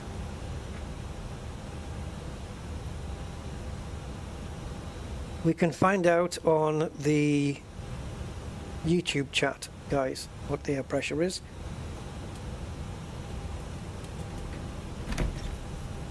So we're currently at SBGR, I think.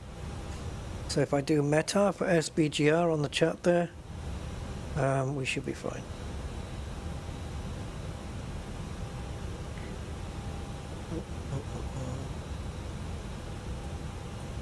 Yeah, we don't have weather information on this iPad. Kind of weird. Okay, so the air pressure is 1011. That is not in the correct format, but okay.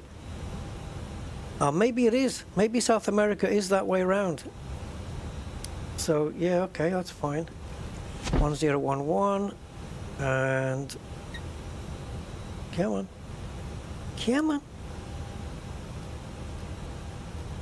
1011, and we'll do it on the standby instruments as well, because why not? Okay, shouldn't be scrolling, but it does.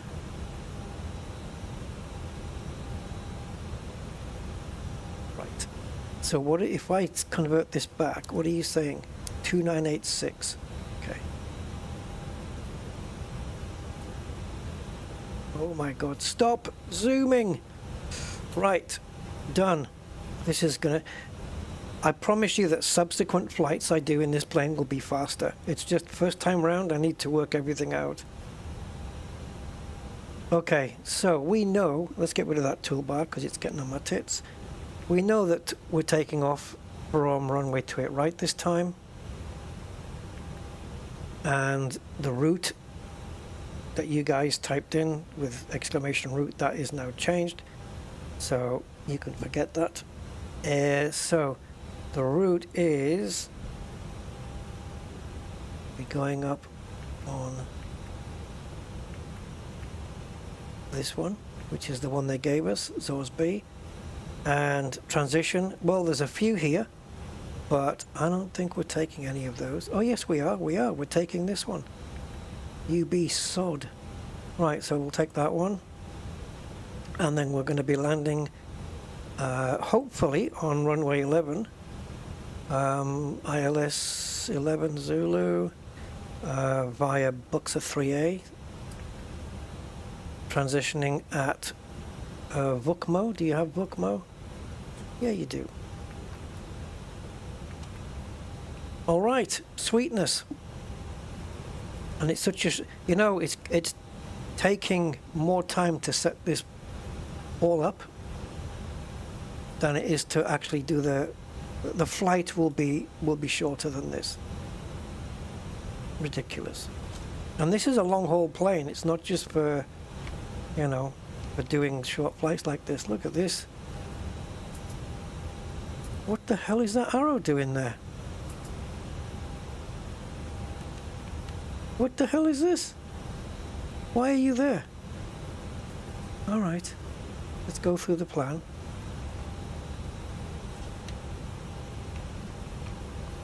I don't get that.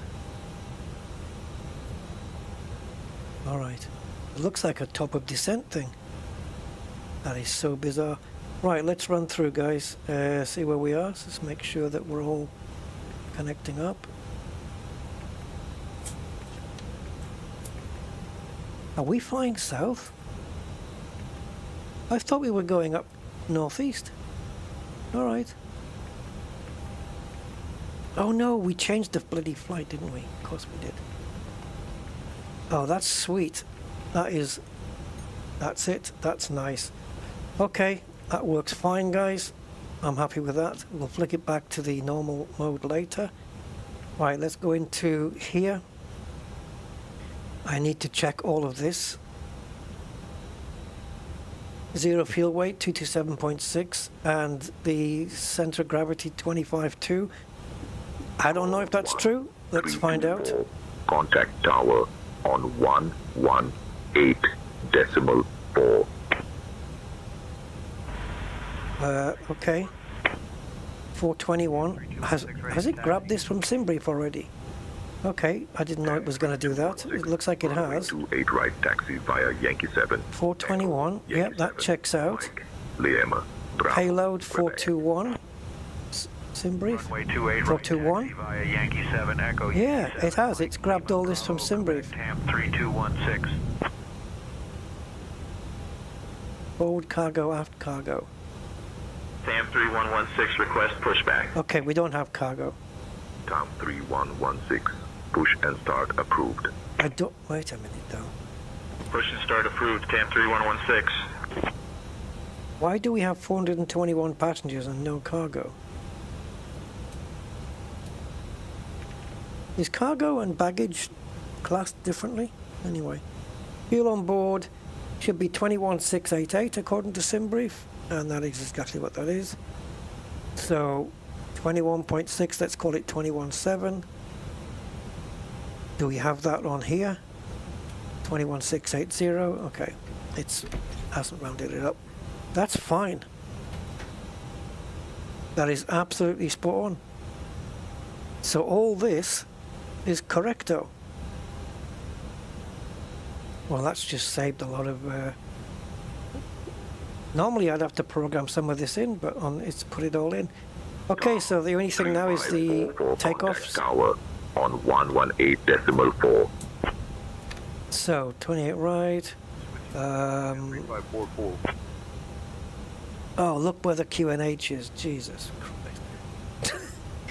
Right, current temperature 22, so we don't need anti-ice. Takeoff weight 2493. Ready to taxi. That looks a bit high to me. I thought it was 248. 3116. Runway 28 Okay. right taxi via Yankee 6. And the CG here is different. Quebec.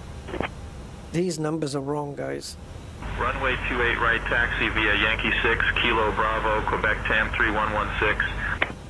Takeoff weight is 248.2. 248.29. So I'm going to go with 24. Oh, bastard. I'm going to go with 248.3. And the CG is not 28.2. It was calculated at, what was it?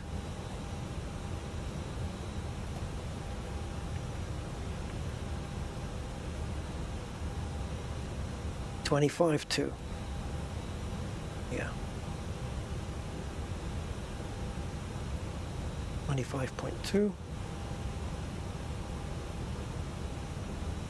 Flex standard or toga? No, definitely flex. Configuration, automatic, whatever. No, auto, whatever you tell me. Air conditioning will be on. And compute.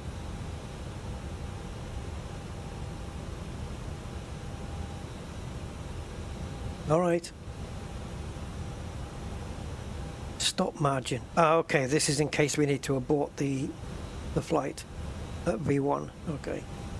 Right, so the flex, we're taking off one plus F. So it's flex 62. So let's get that in.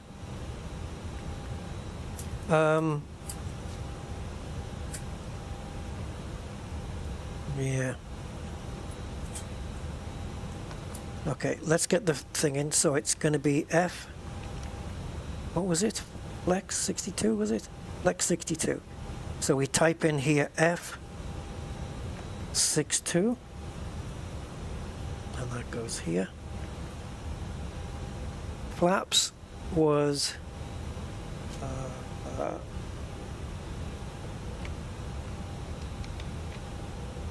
Hold on. Am I reading this right?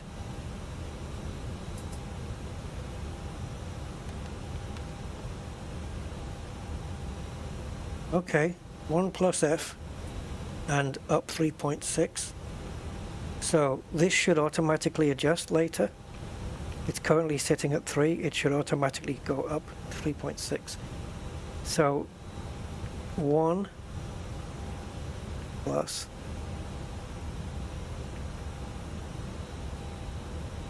I've never set flaps to 1 plus F before.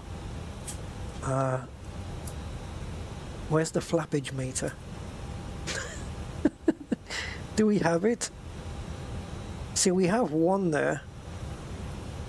Alright, we're just going to go with 1 and hope it works. So 1 plus F slash up. Or is it 3.6? That's quite a chunk, but okay. 3.6. That goes into here. Now, at some point, this is going to change from 3 and it's going to go up here to 3.6. It should do it automatically. Okay, that's fine. Right, the V speeds, guys. We have 131 to 155. So we're going to go with this max number here. There's a reason for this range, but I've forgotten what it was. I did know what it was, but I've forgotten. Okay, so the reason we're going to go with the 155 it's got to do with giving us the most time to stop in case we need to abort the flight, I think. So 155, 155, 162. Right, let's do that. So 155, 55, 62. Transition altitude, it's got 8,000 programmed in there, but I can't confirm that. So let's have a look.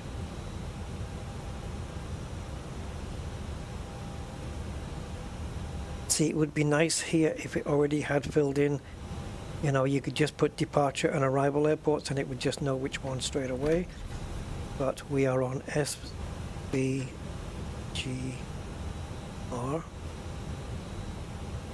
And we want, what are we looking at here? Transition. Oh, did we not get the right airport code in? SBGR. SBGR. Is it already in or what? There we go. Okay, so we don't have to pick our particular departure, but we can. So it's ZORS 5B, isn't it?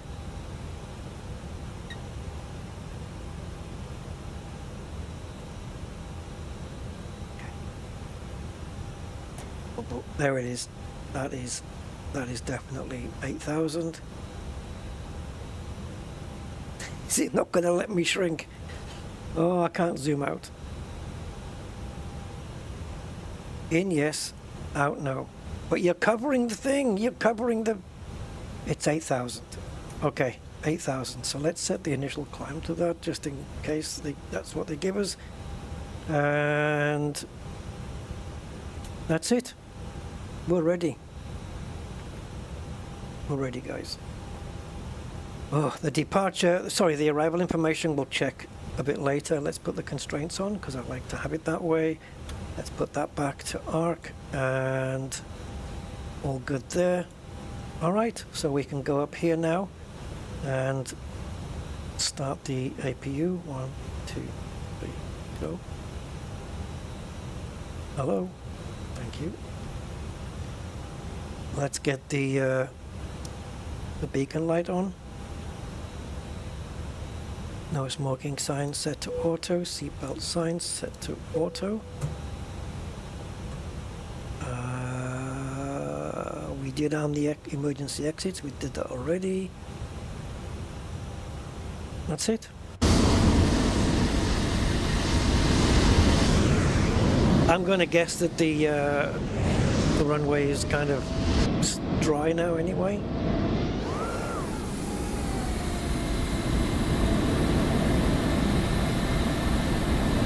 Right, we are tuned into ground. Yes, we are.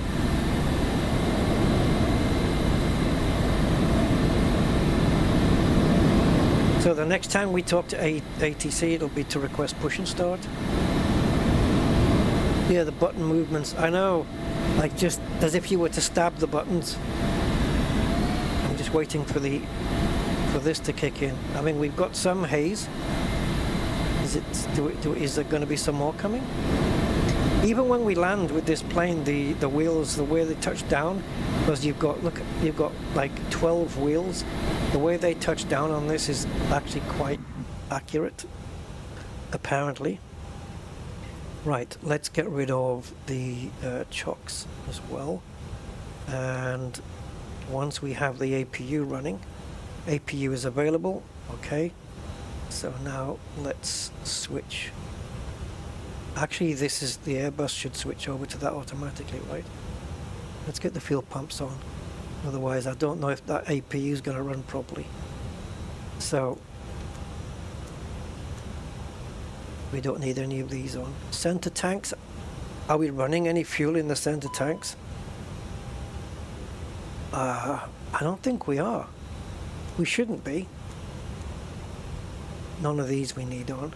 This is all for transfer, right? What is that? What is TTK?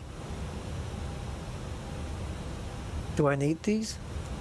I don't know. Let's put them on. I have no idea if I need those.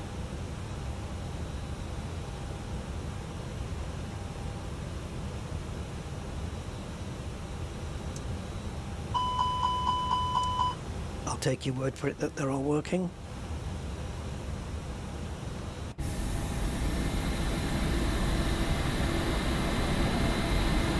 Well, it says the AP is available. We're going to find out if that is true right now as we turn off the ground power. If the whole plane shuts down, then it didn't do it. Ooh. Staying alive. Okay, we're on APU power. So you can get rid of the ground power things now, thank you. We do not need de-icing. The pushback, I'm going to leave it to GSX to try and handle. If it can't, then we'll have to use this. Set 100 meters, that is a shit long way. I don't think we need that much. All right, guys. I think we're ready for push and start. Maybe? I don't know. I think so. Alright, now to start the engine, there's 4 of them. We have these N3s here, right? So what we're going to do is we're going to turn on engine 1 and we're going to wait for the N3 to get up to around 10, which I think is percent. It is 10%.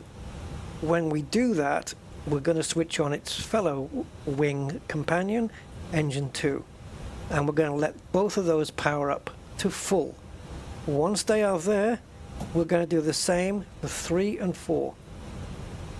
I don't know if I have to do 4 and 3 outside first or what, I don't know. I probably will do it that way.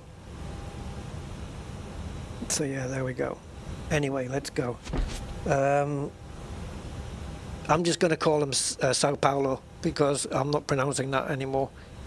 Sao Paulo ground, Virgin 2627 requesting push and start.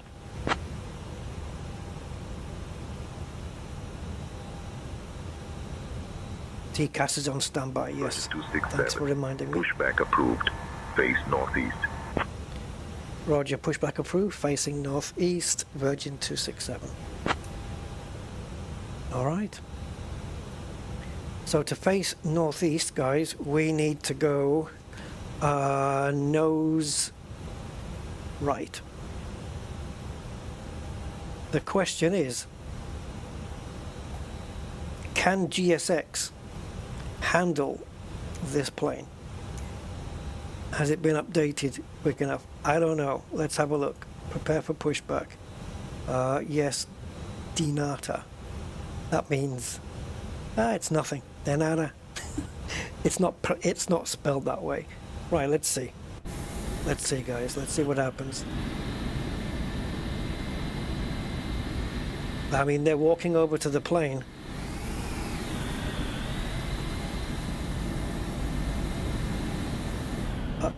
Okay. You have to be careful of tail strike on this. We are ready for pushback. Are you now? Let's see you push this thing back. You want snacks? What do you want, Von Doodle? I'll order one for you.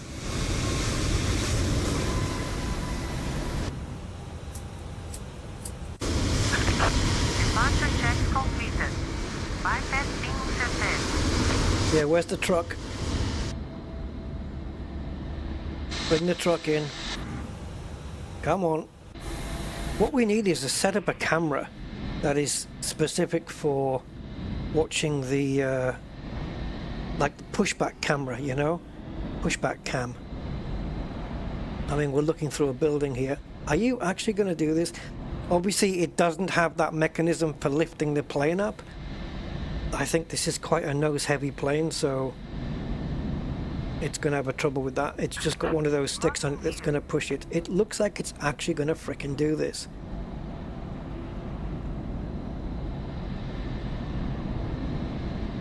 It looks like it's locked the gear in the right place. Has it? I mean, it looks like it has.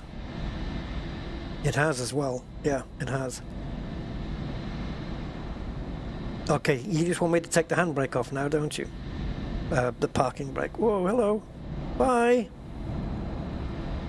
Right, nose right, absolutely. Go for it.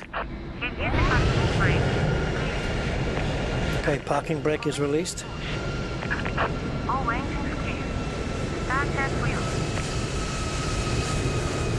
Okay, where's he going? Right, I'll tell you what, let's see if we can pick up anything on the camera here.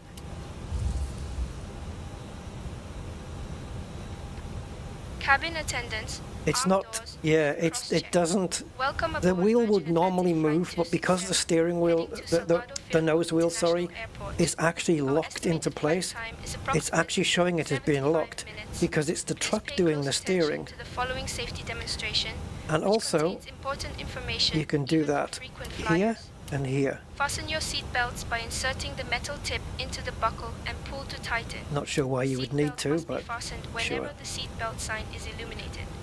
Return your Oh, seat we need back to be and starting tray the table engines up, to the guys. upright position and open your window blinds Okay, for so takeoff engine 1, and this is my landing. first time All starting up. phones and electronic So we devices need must to be set monitor flight mode. N3. Larger devices Runway must be 28 set Here. right, taxi via Yankee It's 1. this one. Use of e-cigarettes Juliet. Levers not at idle. anywhere on Oh, board, yes they are. including the lavatories. Oh, don't tell me that, man. Right, taxi via Yankee 1, Yankee Juliet, Hold the Bravo, mask Quebec, Goal firmly. 1268. Place it over your Oh, nose, bleed. mouth, and Ah! life vests are located under your seat. Put it on TAM and inflate only 4662, after leaving cleared the for aircraft. push and start. Floor level No. lighting will guide you to the nearest exit, Sorry. which may be behind you. Leave all personal belongings behind. Why are you in case telling of me that the thrust evacuation. levers are not at idle? Oh, now it's going. Instructions from the crew. Right, that's it. If any Engine 2. electronic device becomes hot or catches fire, It's inform when the this gets to crew 10. Now we start the other one up. The safety information We need to maybe contains all details. calibrate the Thank you for throttles, your guys.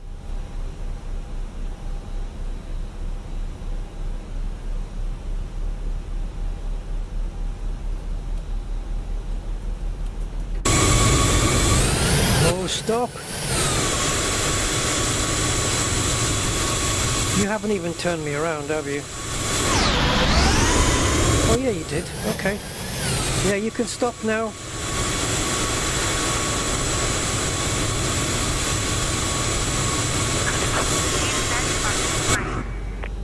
Unbelievable.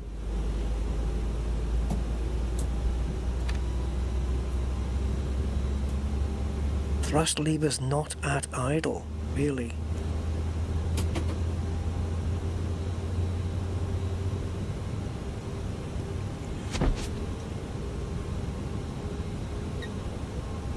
Am I reading this wrong? The rev's going to go away, right?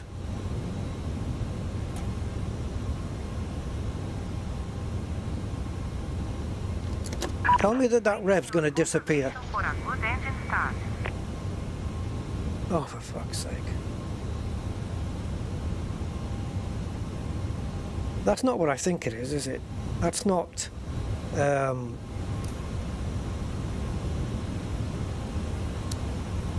that's not reverses. Nah. We're gonna have, okay, I'm gonna have to set the throttles, guys, because I don't like this. Okay, engine 3. Waiting for this to reach 10. Yeah, these throttles are not good. 662, ready to taxi. That's done. Engine 4 on. 4662, runway 28 right taxi via Alpha. Okay, while those are getting set up, Runway 28 right taxi via Alpha. let's see if we can calibrate this joystick. Let's get rid of the toolbar. So, current throttle is idle. Let me just move my throttles to idle. Okay, now I've got to go full blast and tell it that it's toga. Call 90603, ready for push and start. Okay, I've done that. It's not going to like that. Push and start. Right, the climb detent. Push and start approved. Go 90603. Oh no, why are you in reverse? No, no, no. Uh-oh. Guys, I have no throttle. That is not the correct up. It's 3.6 up. Oh, for fuck's sake. Guys, I've got no throttle. Okay. That is toga. Smart throttle lever idle lock.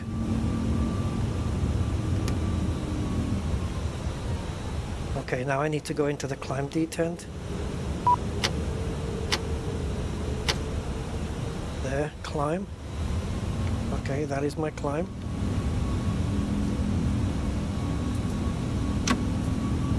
Oh my god. Oh my god, this is so sensitive. That's my MCT.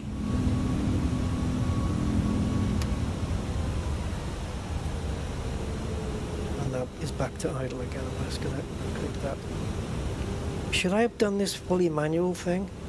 F2, F3 can toggle reverses. No, I don't use that. It's amazing how much movement. So I'm at idle right now. My throttles are now halfway up and they haven't even moved yet on here. So I do have full movement, but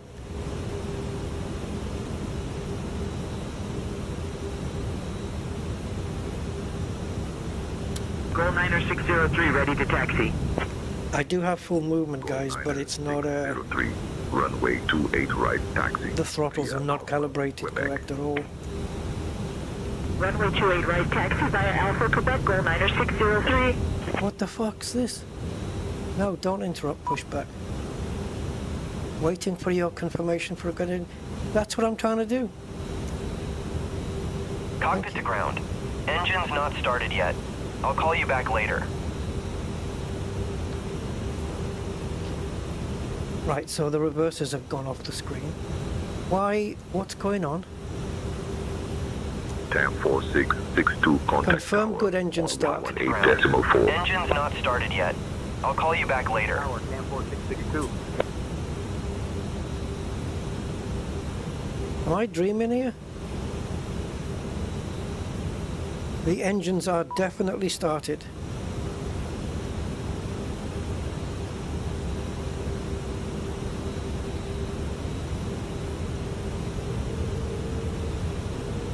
Oh yeah. Hell yeah, they're all started.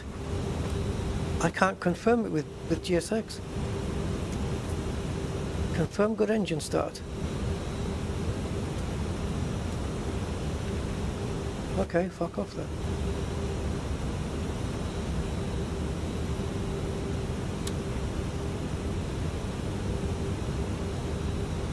Why are you not set in the correct trim? Will it do it later? I don't know. Yeah, these throttles, guys, what is going on with that? Maybe we have to do fully manual. Unlocking gear.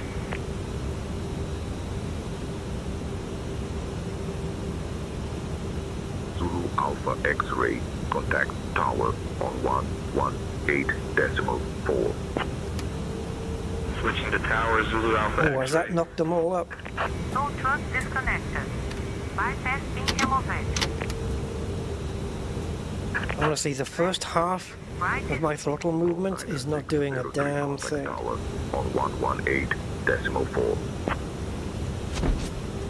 Switching to tower, Gold Niner 603.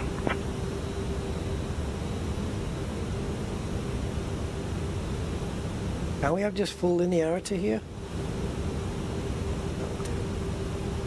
Springbok 223 request push and start clearance. Current throttle is idle. Pushback approved. Right.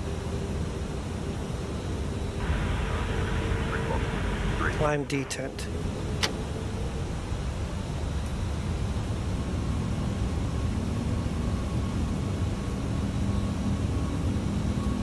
I have to push the throttles here. Thank God I've got the brakes on.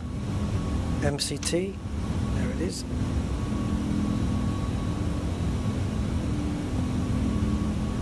And full toga.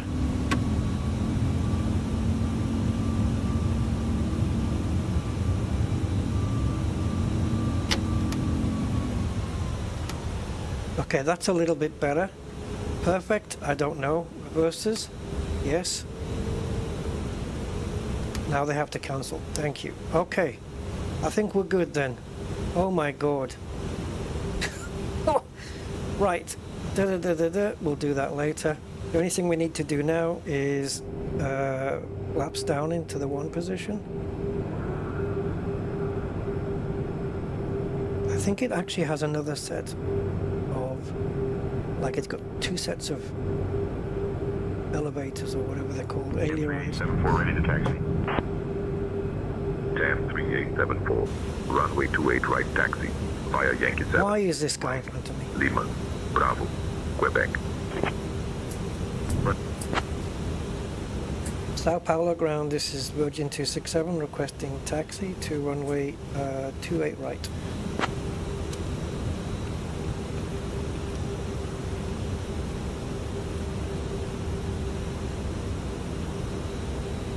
Virgin 267, runway 28 right taxi, via Yankee 1, Yankee, India, Bravo, Quebec. Roger, runway 28 right via Yankee 1, Yankee, India, Bravo, Quebec. Virgin 267, thank you. Cool. Taxi lights on. Only 1 landing light switch. Interesting. I've got smaller planes, but it has more. Yankee 5, Juliet, Bravo, Quebec. Runway 28 right taxi via Yankee 5. Alright guys, let's go, let's taxi and see what happens, see if I can get the plane moving. So, we've got this guy in front of us, probably thinking we're taking up his spot. So, I can break off and let's see if she moves. Oh, easy. Just a little bit of thrust and already she's on the way. We do have some nice, let's get that off again. We do have some nice window shades we can pull down and, you know, I think we've got them on every, wait, let me just hold on here guys, where I'm going. Right. Now, the FSRealistic settings are not mine. I loaded them from community. So I don't know how much head movement we're going to be seeing here and how much shake the plane's going to do and all that stuff. Really don't know. I'm just hoping it's not going to be too violent.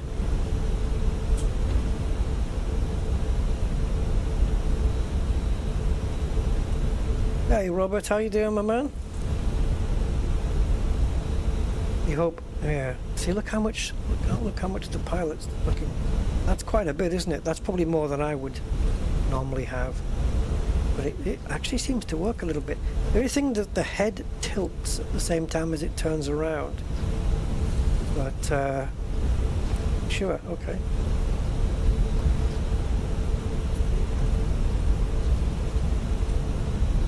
It's almost like a look ahead feature, isn't it?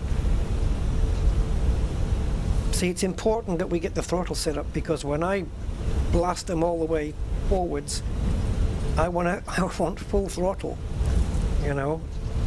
Otherwise, we could be in a bit of bother if the plane hasn't got enough speed to take off. Yeah, it's simulating head movement, I think, that's all it is.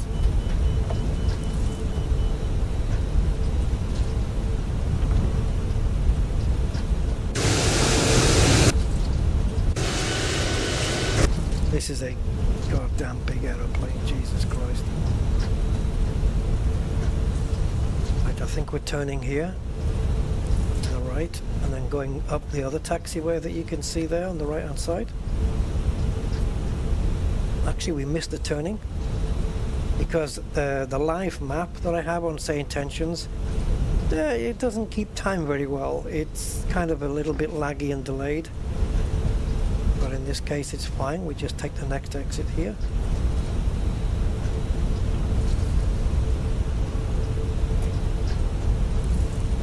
Now believe me, because this is my first flight in this Airbus A340, anything can and probably will go wrong. So enjoy all of that stuff.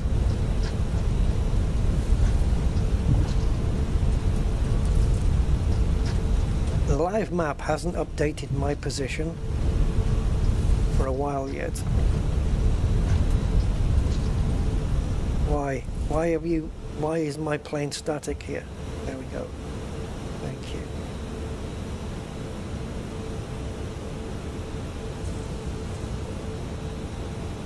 See where that plane's going? That's us. Oh, great.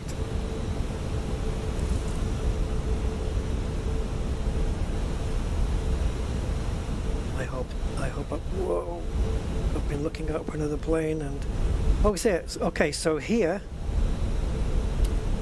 you should see the wheel turning on the top here, like this.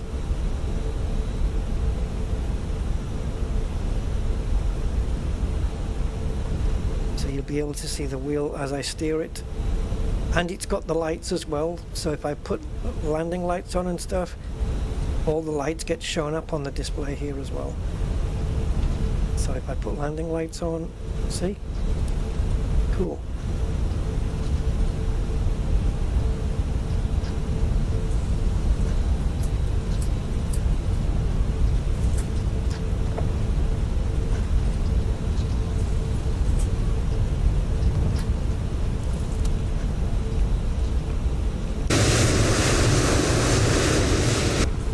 This plane is so freaking long. Just a reminder, 75 meters long, guys. Yeah, 75. That's a long aircraft. Let me just wait for this guy. I think we're just filing out behind him, really.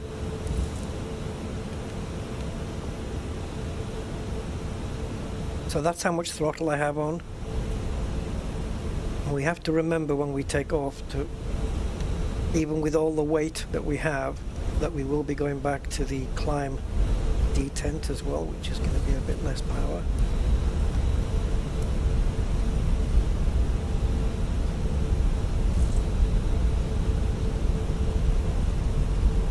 Well, actually, taxi camera there. We also want to switch this button to auto. It won't let me reach it, it's too far away. We'll get it all sorted before we take off.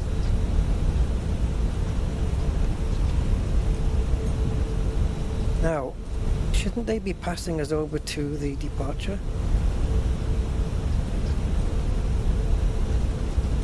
departure frequency. If not, I'll just switch over myself.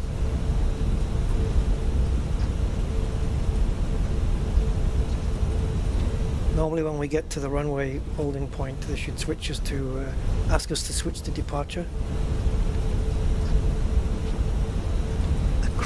Cruise. Oh yeah, okay. But the price has jumped up twice since the Middle East conflict. My God, it should have halved. They should have halved it. Virgin 267. Contact tower. There we go. We've been handed over to tower. Bye-bye. That's just as good. Roger, contacting tower on 118.4, Virgin 267. I'll do the switch here on SayIntentions, that's it. Good.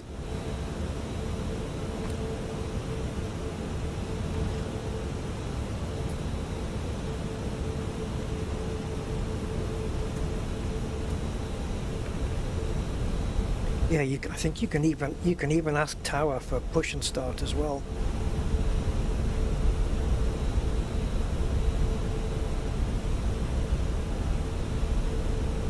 Okay, so while we're waiting here, let's get the transponder fully operational. Springbok 223 holding short 28 right, ready for departure. Springbok 223, winds 290 at 7, runway 28 right, cleared for takeoff. Right, cabin check. Cleared for takeoff, 28 right, Springbok 223. I think we just did this one. Spoilers armed, of course. Brakes set into the RTO position. And brake config test. Normal. Cabin ready. Awesome.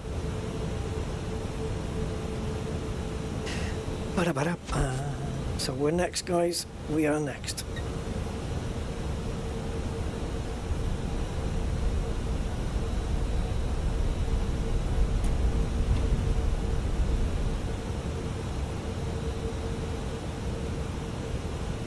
Sao Paulo Tower, Virgin 2627, requesting takeoff clearance from runway 28 right.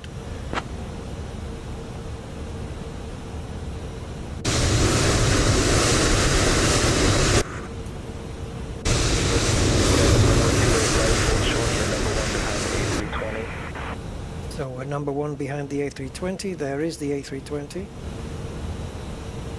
Hold short, it said, which we're doing. So we'll just wait. Let's just make sure I've got everything set here that I want setting. These are all to do with fuel transfer, right? Actually, those are the center tanks. Does it show any fuel in center? Does it show it here? What about...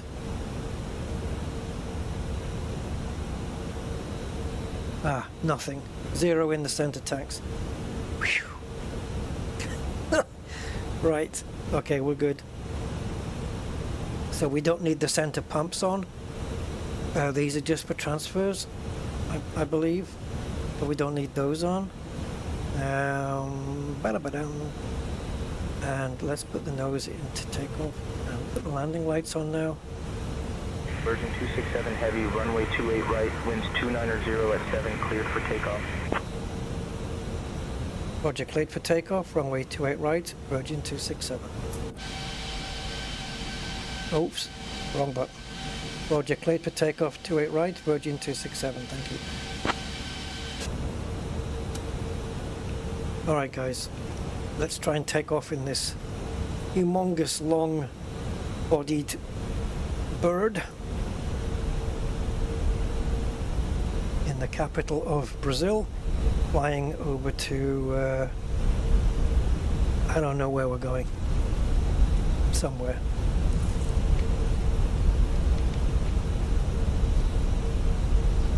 Man, this thing maneuvers like it thinks it's a freaking Airbus A320 the way it goes. There's a lot of head movement though, swaying from side to side. It's not, I mean, when I do my own when I do my own particular camera settings in FSR, I'll set everything up the way I want it. Brian, hi, can you handle the comms from here, please?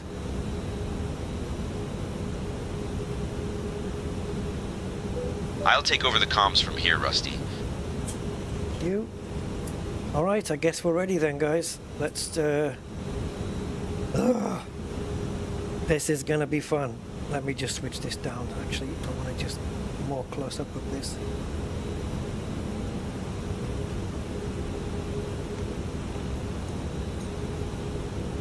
Okay.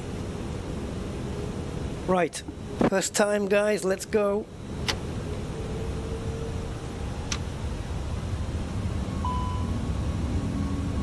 That's okay. Pitch trim. Yeah, I know the pitch trim disagrees. I said it before. It wasn't in the right ballpark. It set it to 2.8 instead of 3.8. I know. I'm just going to have to maybe pull up a little bit more on the joystick to compensate. V1. And rotate.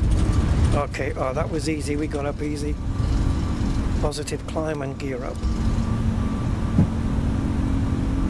It's gone to takeoff inhibit. I don't know why. Oh man, this thing lifts. Jesus hell.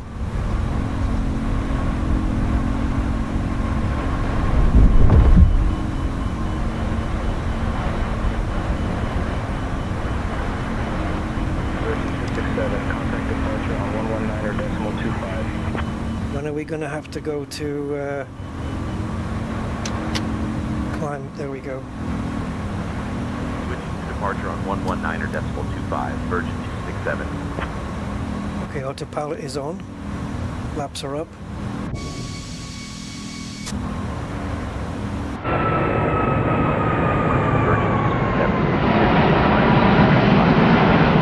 Now, if for any reason that takeoff did not go well, we could have replayed it. Virgin 267 Heavy. Sao Paulo control departure. Radar contact. What is this? Climb via the seat to How's the tank transfer in progress? Already? There's too much shaky, guys. We have a headwind of 14 knots. Where the hell are you going?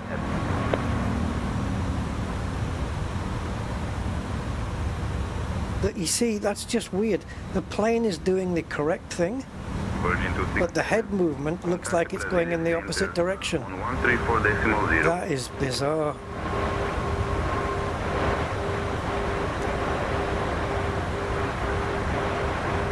Contacting Virpil Center on 134.0, Virgin 267.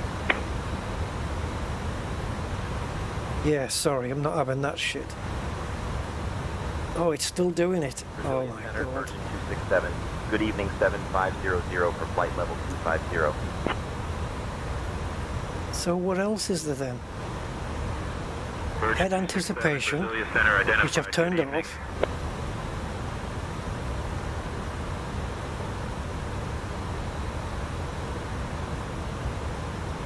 I don't think it's that. So is there something about turning? No.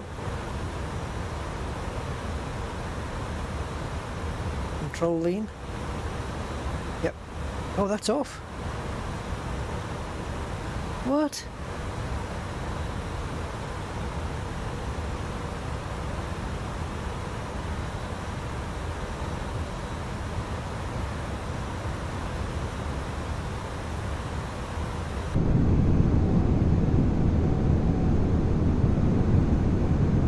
That was weird. Just the head going in the opposite direction, you know, to compensate for the rotation of the plane and stuff.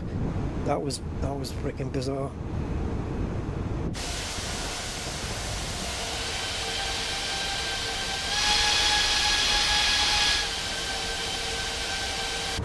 Plane is very look at this. What?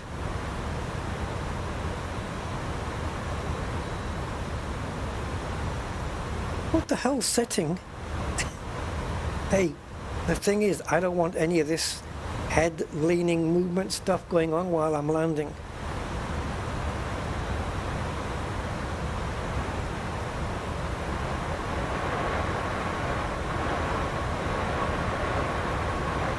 What on earth is all of this, cobblers? I have all of this turned off. Light head shake.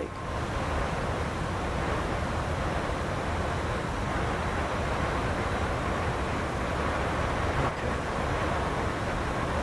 That'll be interesting.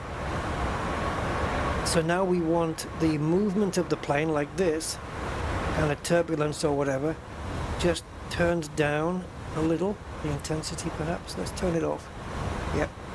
Okay, so let's just turn the intensity to something low. Turn it off again. Yep. I'm quite happy with something really low, like 10. Level 170, cleared for the IVTAL 2 Alpha arrival into Galliao. Right, are we? Level 170, cleared for the IVTAL 2 Alpha. Have we been cleared to climb? 874. Yes, we have, guys. We've been cleared up to 25. Sorry, I was not paying attention. That's because Brian's got the comms. Virgin 267, contact Curitiba Center on 126.5. Yeah, we've been cleared. We can go. Come on, give me a good one. On 126.5, Virgin 267.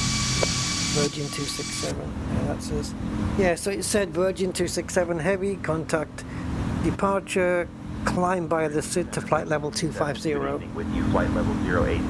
I missed that one, but okay. Well, what's happened to the lighting now? Is it just because it's got bright outside? Center identified. Good evening.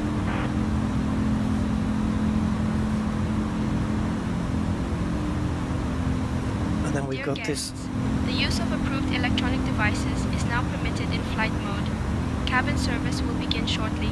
Thank you for your attention. Oh, that covers the entire window. That's cool. I think this back one here is for the co-pilot. Right? Like this one would be for my benefit, so I don't get the sun in my eyes from that window. It's not for the guy in that seat.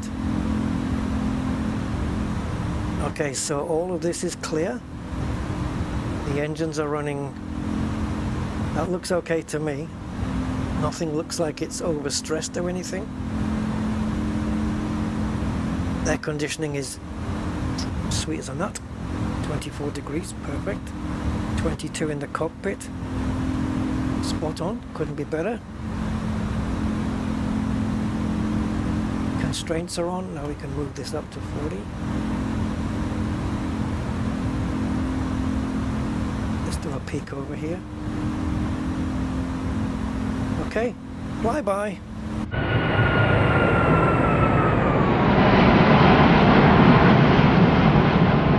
It took a while to get us here, guys, what we got here.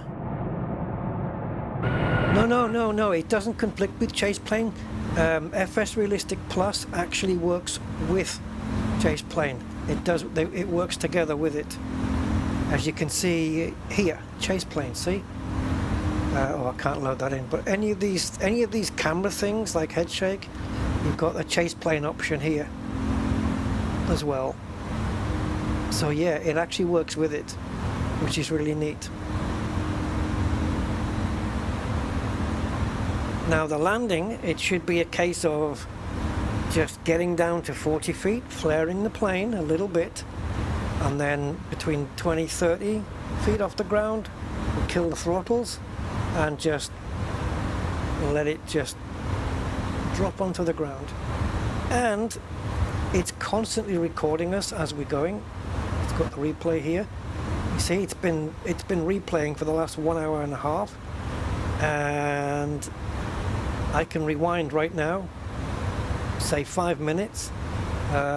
Where's the bit that will load it in 5 minutes back?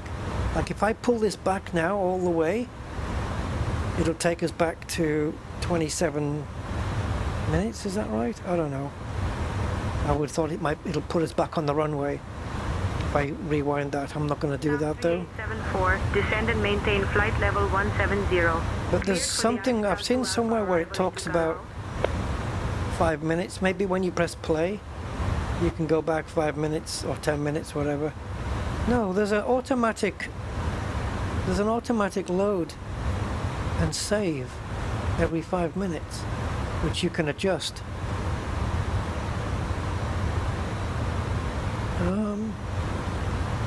Oh shit, I've just realized.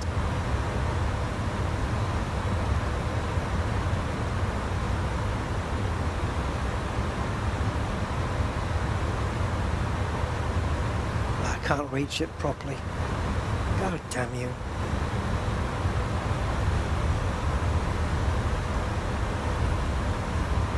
And also,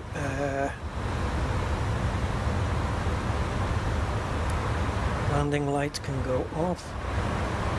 Yeah, because I've been chatting, I've missed the 10,000 feet thing.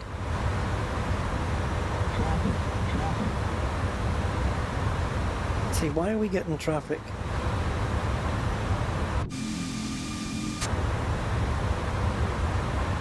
I don't know why that should be, because SayIntentions is supposed to be controlling all of that. Oh,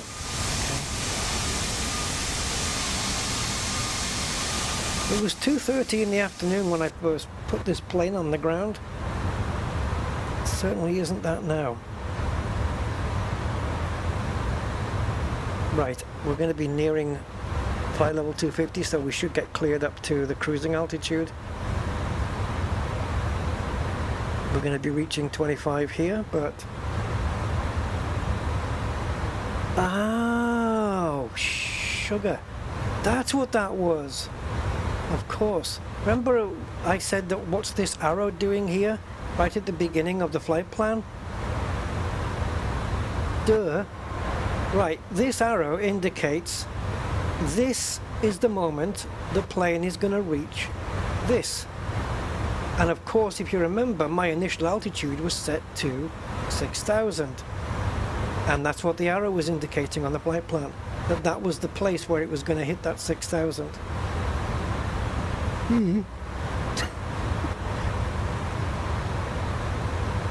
Can't it? Oh yeah. Doesn't she normally come along and ask us what we want to eat and drink? And I should have started the chrono as well, but I didn't. I suppose we can start it here.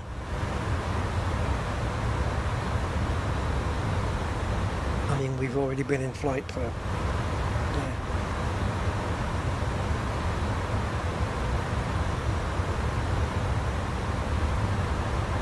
Hello passengers, this is your captain speaking. Welcome to Virgin Atlantic. Flight to your destination of SBCT. No, SBPA. We hope you enjoy your flight, and sick bags are under your seat.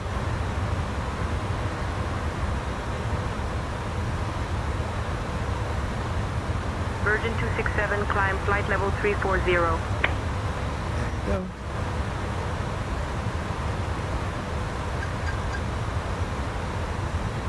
Climbing flight level 340, Virgin 267. Cleared all the way up. This is very quiet in this cockpit. And also, if we put on the noise cancelling... I've got a pair of headphones that does this. The Bose ones. Oh, they're amazing.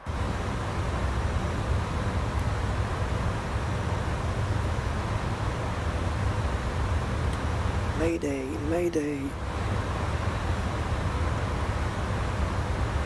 I'll have to do that one day, guys. Just set up a mayday situation. Yeah. Right, so assuming we're coming in on runway 11, not a guarantee, but assuming that we are, let's just SB is Brazil, and then we've got oops, hold on. Right, so SB and then P A. I have no idea where that is.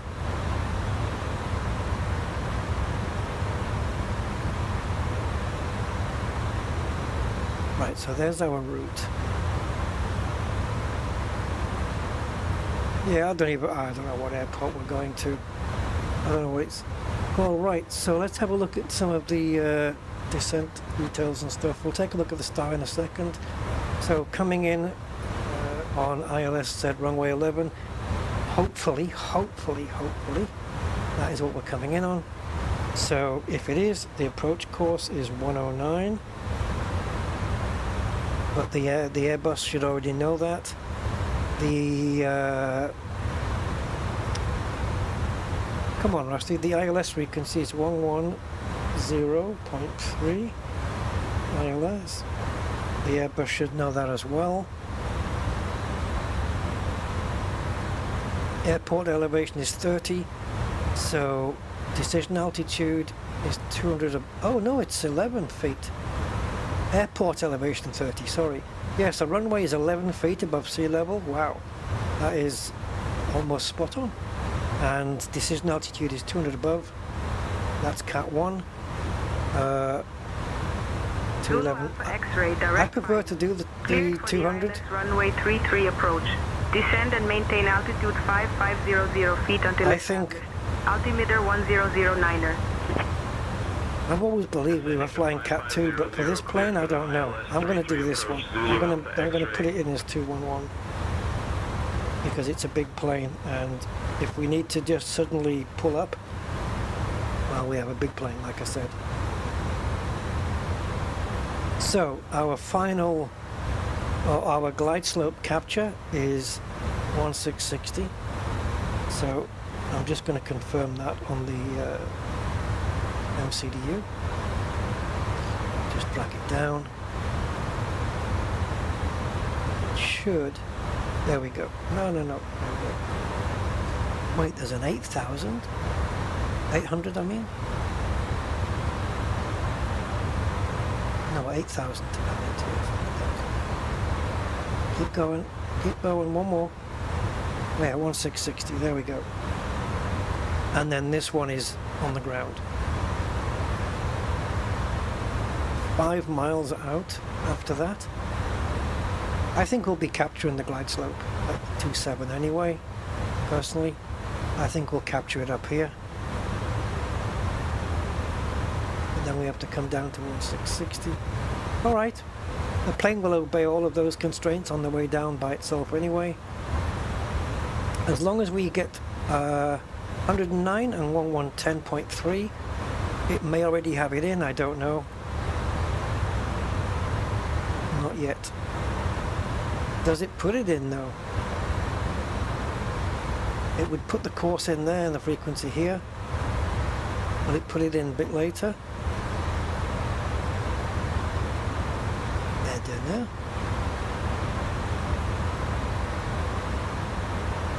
Okay, let's have a look out, see what's going on.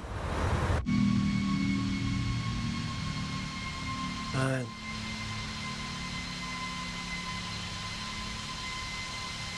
that's a slow Dear guests, pass by. the cabin crew will now begin the snack and beverage service. Yay! We invite you to try our delicious signature items, including the gourmet cheese platter and our What kind of pastry do you want?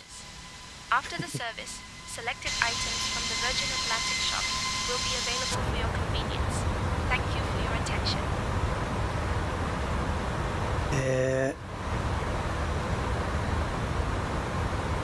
Hi Laura, can I get a cup of tea and a bacon sandwich, and the co-pilot will have a pastry and a coffee.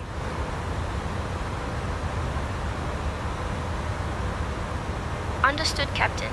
We'll bring tea and a bacon sandwich for you, and a pastry and coffee for the co-pilot now. So would this be a good opportunity to use a sunblind? It does, that's as far as it comes down though. So yeah. Alright. Yeah, so can we not is that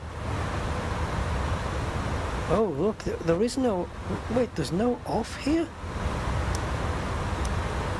It's dim, bright, and storm. Storm is when it's at its brightest. But wait, though, we can't turn the lights off in this cockpit. That's a new one. Let's do an annunciator test. Everything working. Can you imagine that coming on while you're flying? That'd be scary, wouldn't it? Let's go to dim.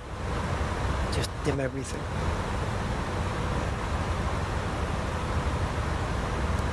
Yeah, you can see these buttons up here just going dim. Yeah, that would be freaking scary, man. You certainly don't want that happening to you. This should be a good time now to go and set up some cameras, but I don't know if we can get the door open here. I know we shouldn't.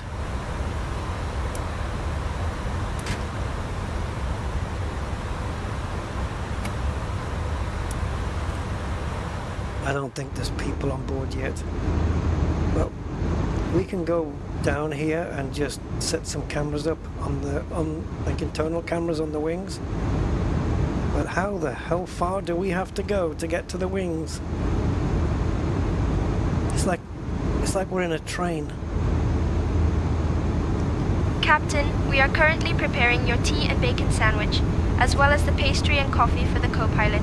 We will deliver them shortly. I can't wait. And you better be quick, co-pilot, otherwise I'm having your pastry as well.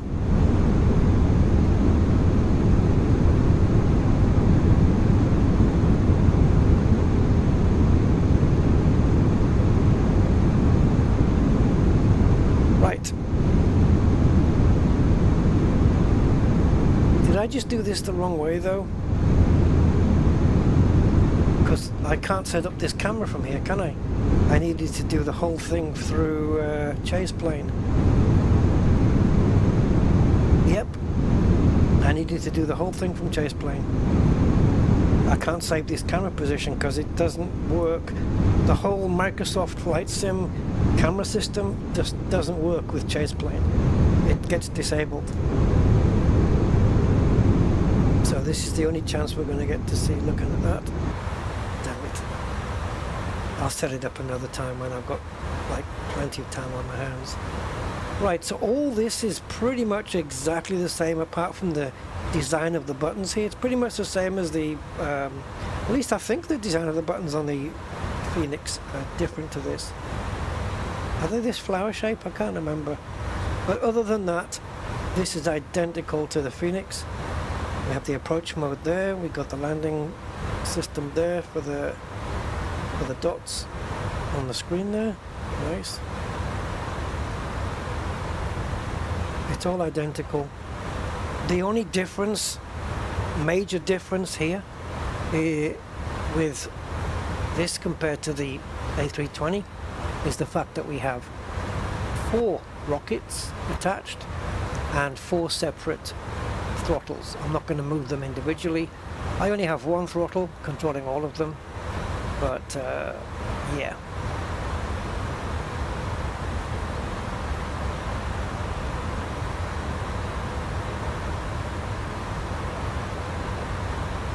Yeah, I think this, as we get closer, I think this should populate. If it doesn't, I'm going to have to put it in myself.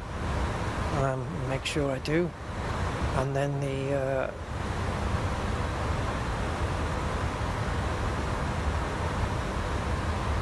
decision altitude will get put in on the performance page. Going over to next phase and next phase. And we would put in the decision altitude here. This used to, on the 320 this says Barrow, so we put that in there. We put the wind information, the temperature, the QNH, the transition, which is 5,000 apparently. I'll take your word for that. And then we can set a config 3 flap 3 landing rather than go full. I think we can manage that, can't we? So does this have the standard flap 3 button like everywhere, like in the Airbus? Flap mode. I guess it must be this. If I flip that on, does it come up with GWPS? GPWS flap off. Oh, is that the same thing?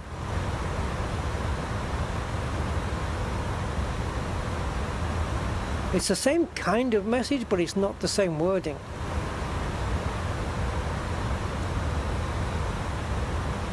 Glide slope mode.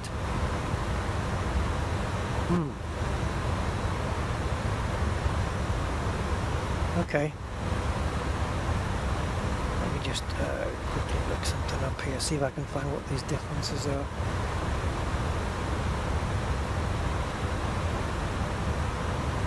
So, you put that off like that. So, in case you're wondering, guys, GPWS, it's the ground proximity warning system, I think.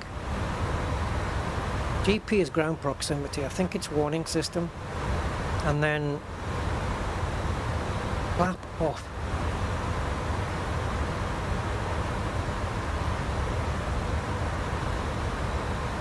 And then we would set this up for conf 3, which changes the approach speed.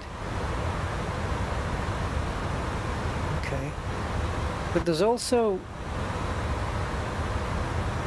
What's the other thing? Oh yeah, the approach speeds as well. So... Is that in the perf as well? I can't remember. Virgin 267, contact Curitiba Center on 126.7. Hi, Captain. Would you like anything to drink or a small snack? By the way, I hope the coffee is better than last time. It was so strong it could wake the dead. Curitiba Center on 126.7, Virgin 267. No, just bring me what I already ordered. Understood, Captain. I will bring your tea and bacon sandwich shortly.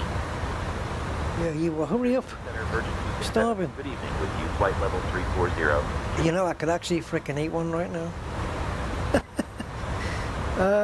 Yeah, where am I looking? Virgin 267, Curitiba Center identified. Oi. Oi. Identified. Oi.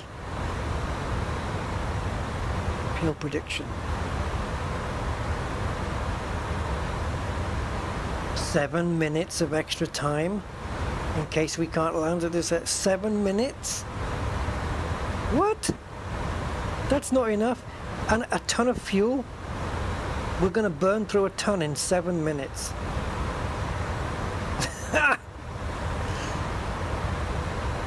Jesus, that's worse than a Bugatti Chiron.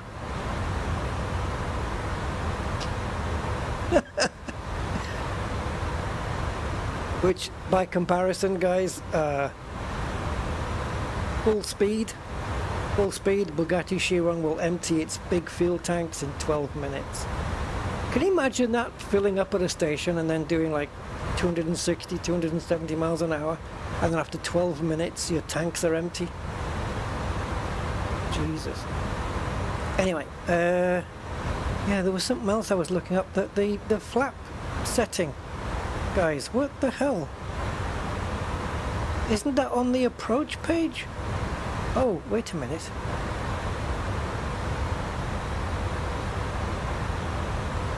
Where the... What? Where's the menu? Like, not the menu, the... Am I thinking Boeing? I might be thinking Boeing here, guys, yeah. It's like a list of all, like, approach. It's got a takeoff approach. That's Boeing, isn't it?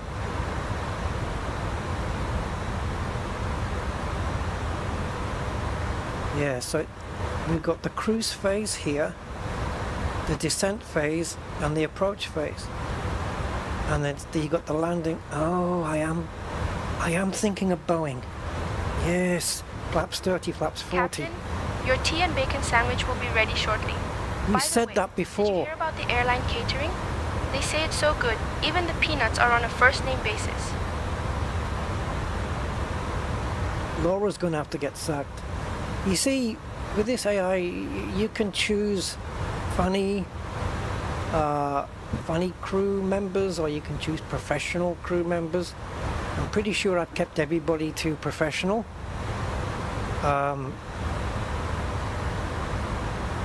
her jokes are just terrible.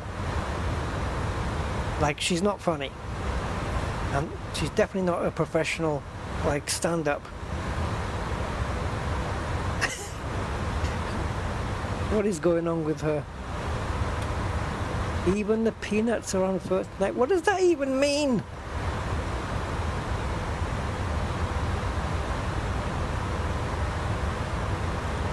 Right, let's drop this down to 1600. I don't even know what that is even meant to mean, guys.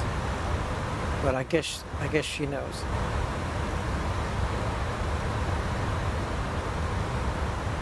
Okay.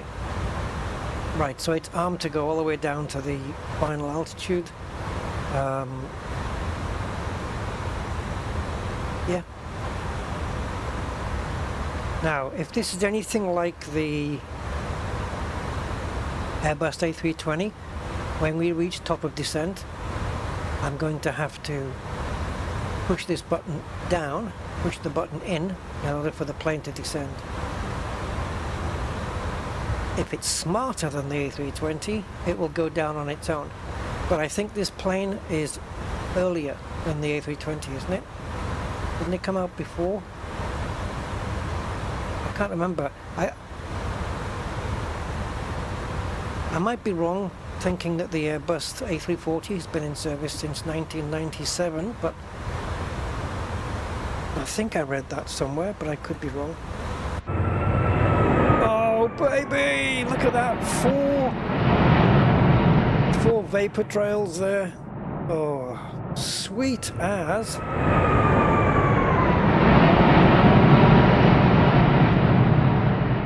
Wait, was it doing that before?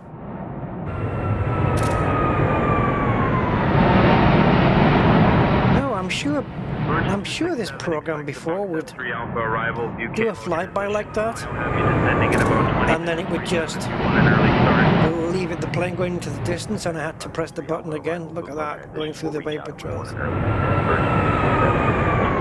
Man! Oh, that's quiet.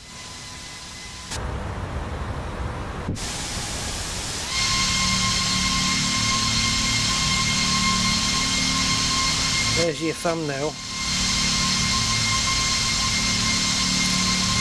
Actually, let's try and get it centered up.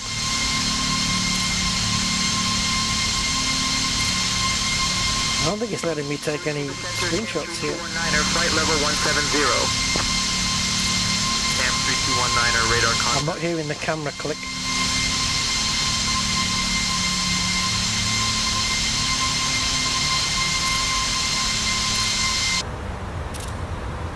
Maybe it is. Chemtrails. They're not chemtrails. I know people refer to them like that, don't they?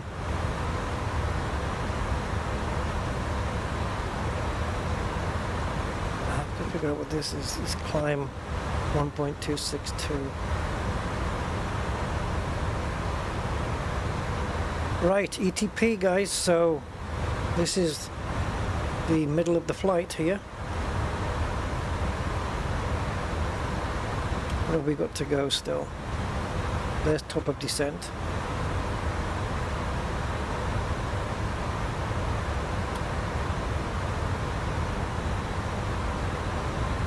Ice crystals, is that right?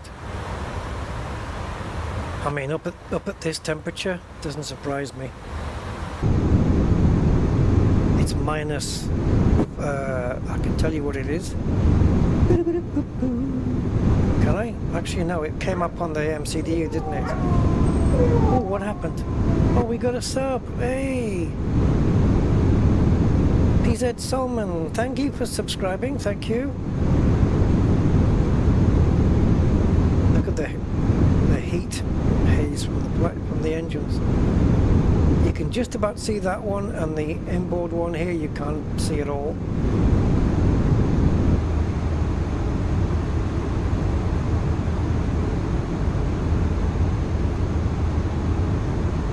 When we land, I think, don't these come out? They extend when we come out.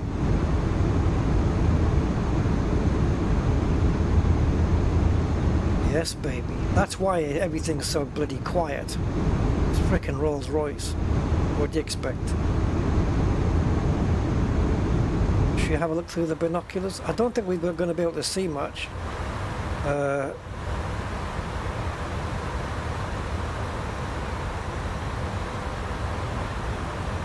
That's water, right? It's not snow.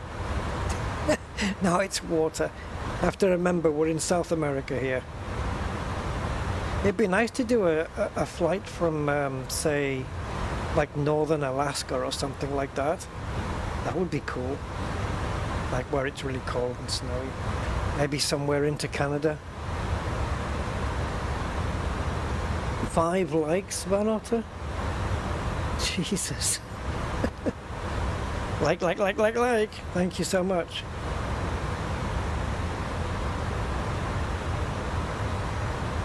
Is that how I get more likes than views? Yeah, so thoughts so far, I like it. This is a plane I would like to use along with the 777, the Boeing 777 for long haul flights. Both of them can survive the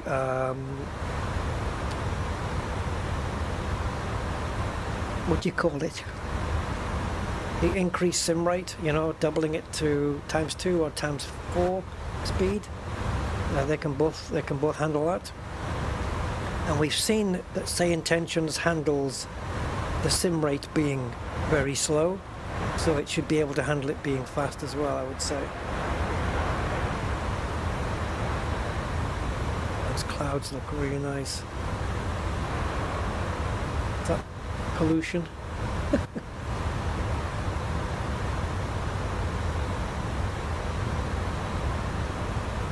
What on earth?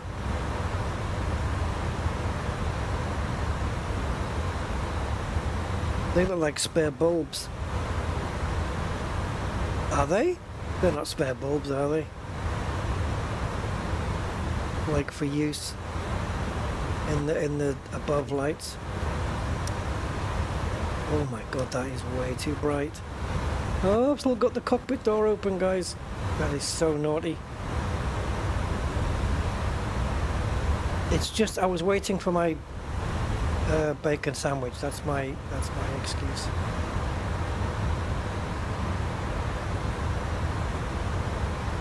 Yeah. Let's make sure that we lock it. And now if I turn around, I can't open it. Click, click, click, click, click. Nothing. Nothing.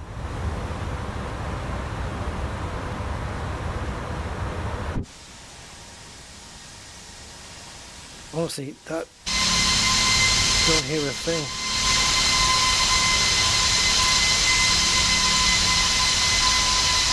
Is that ice on the top of the plane there? Like, looks a bit icy there. Look at that.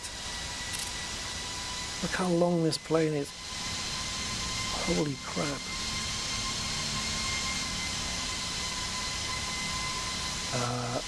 Let me have a look. So Airbus A340-600 maximum passengers 400 something for sure.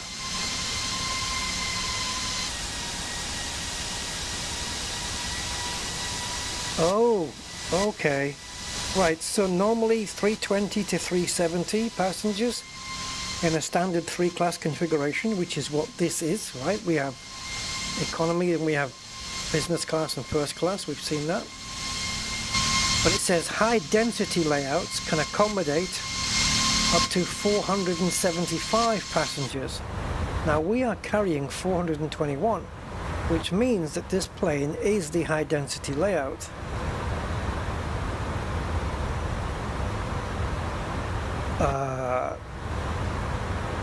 In the sim brief, I picked the standard density.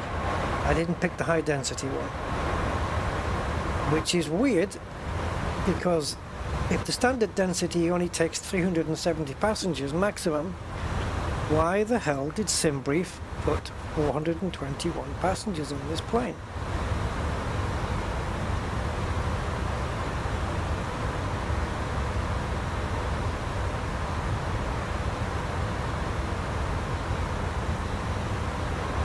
Yeah, I don't know.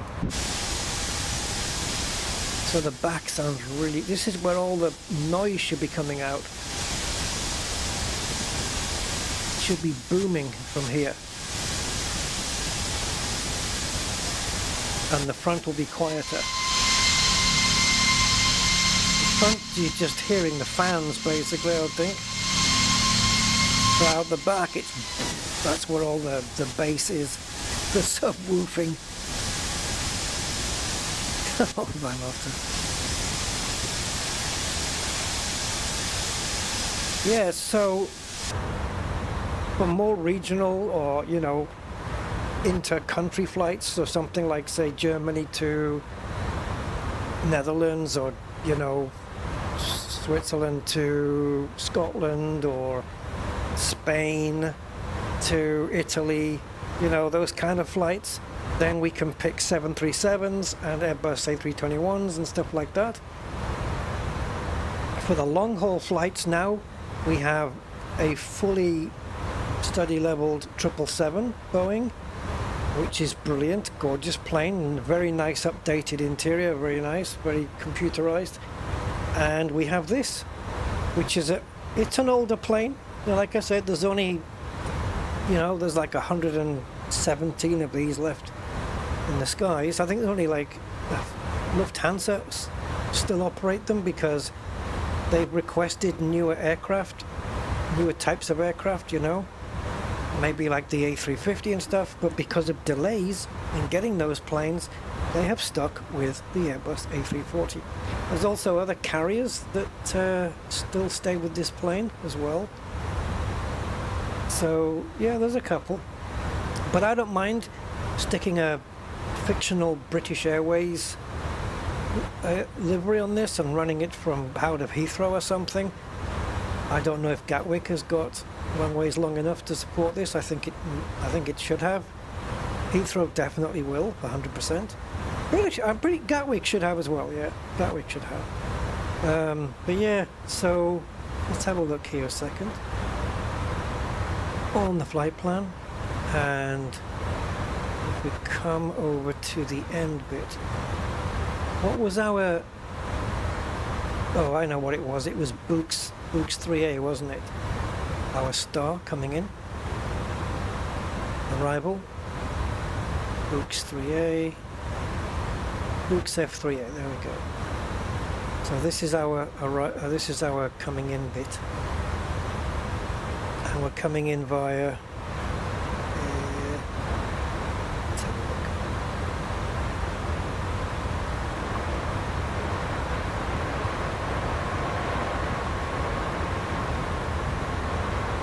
We have to go a bit further up, don't we? Ogvoov. This display doesn't look that high res actually. It looks a bit... Ambiv. There's Bookset right there, look. Opsiv. So Opsiv, Ambiv. There's Ambiv. Booksiv, Opsiv. So we're coming in, because we are coming in from this direction. So Vukmo, I'm pretty sure that's on our list.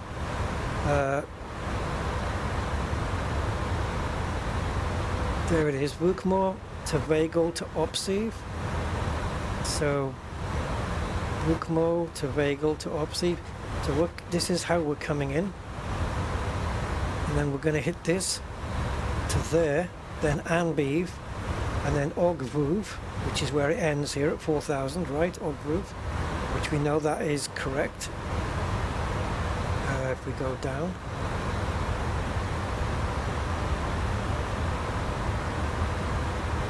Ogvuv right there. And then that Virgin 267 is the runway. Curitiba Center on 126. Is it not? No, sorry. That is the runway. Sorry, I had the cursor in the wrong place. Now that is the wrong way, and we've got PA12 and remix, Contacting Curitiba Center on 126.1. which is 267. here. There's remix, there's PA12, remix, so it's here. PA12 after that, then remix, and then onto the ground. Simples. Right, so top of descent is approaching, so let's get the information in that we need. How we're going to get it, I don't know. I'll have to do it on YouTube chat, SBPA. Let's do it on YouTube. So Meta.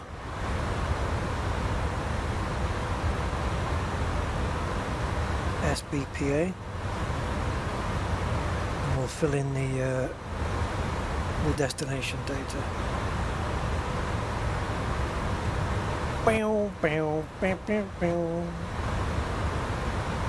Right, so we know that the decision altitude that I've picked is 211. QNH coming in is 1010 according to that Meta. Current temperature is 25. Wind is 100 at 10 knots. The fact that I'm getting this information off my own YouTube chat blows my mind, but it's not on the tablet as far as I know. Okay, so that's all of the landing information filled in. We're just waiting for, it's done it. It's done it. 111? Why have you put F in front? 111? I disagree. Isn't it 109? I mean, for 2 degrees, are we going to argue? 110.3, we know that. 110.3. Final approach course 109. So why have you got 111? Hello? Help? I mean, it's only 2 degrees, but, you know, I don't know why it's got F there. Oh, is that meant to be like final? I don't know. I'm going to switch it, guys. I just want to agree with Navigraph, if that's okay. Format error. Well, that's how you got it. Alright. 109.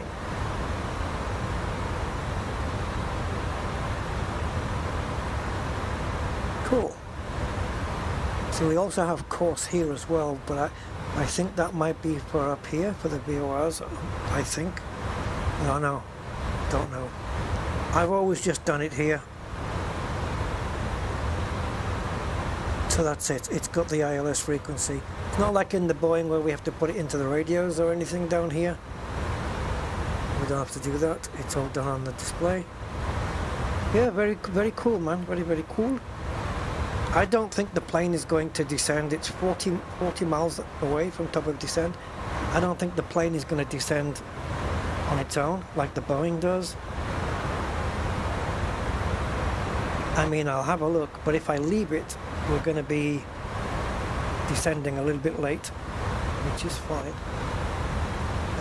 Can we clear this screen, please? I don't know if we can do that. No. It's just this message, I don't need it anymore. Outer tanks transferred. So is this transferring fuel from... I don't know if it shows it here. Let's have a look. If I go into the fuel... Oh, it does. So is it transferring the fuel from this outer part of the wing to the inner part of the wing? Is that what that's talking about? Outer tanks transferred. Is it transferring it to here?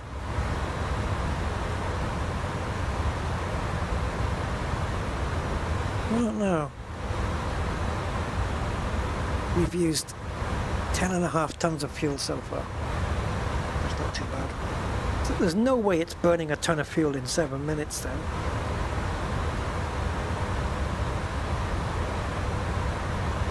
Although, maybe it is. Because that would be 70 minutes to burn 10 tons, or 80 minutes, I guess. And we've been 30... No, we've been longer than 37, haven't we? I don't know, seems weird. What's the fuel flow anyway? Oh, here we go, look. 1.7 tons per hour is what the engines are burning right now. 1.7 tons per hour.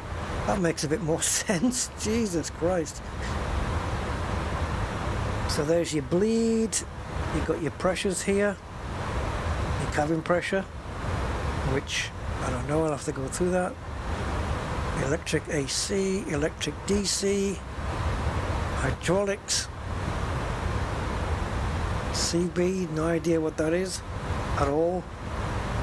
Flight control, so we can test the joysticks and elevators and ailerons and stuff. APU. Okay, that's nice air conditioning all throughout the plane. Slight variation, 1 to 2 degrees. I'm sure that's quite normal. That's a lot of doors. The wheels. Yeah, that's it. And recall, well, that's in case we had any error messages before. We can recall them.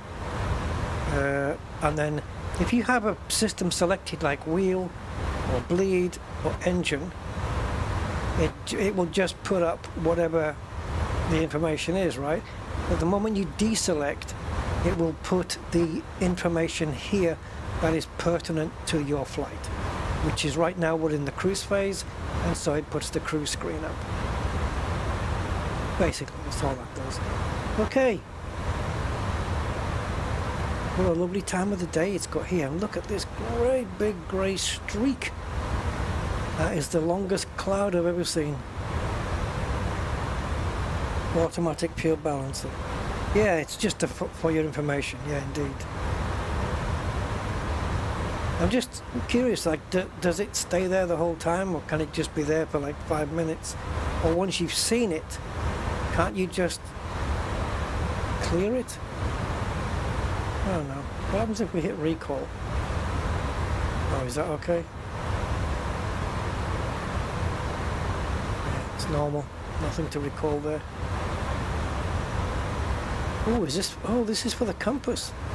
True north and magnetic north. I've just noticed that. Okay. Right, top of descent coming up, guys. I'm not going to tell it to descend until we go after the arrow. Personally, I don't think it's going to do it on its own. I'll be freaking amazed if it does, because the Airbus A320 doesn't.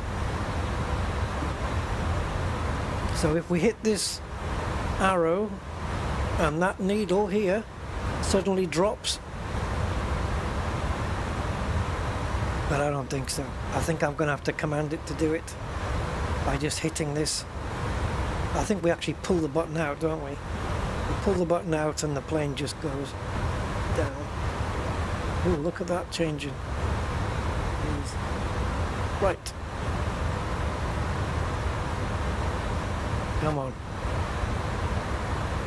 She's not going to do it. There's no chance, man.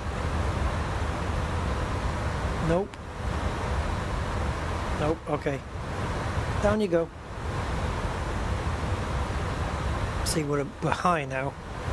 We're high on profile now. But it's soon enough, she'll catch up. She'll catch up. Right, we're descending into whatever the airport is. I don't know what it is. Let's have a look. I know I picked it, but I just don't remember what it was. Salgado, Filo, Porto. Ah, Porto Alegre. Yes, Porto Alegre Airport. So it's in the region of Greater Porto Alegre, Brazil.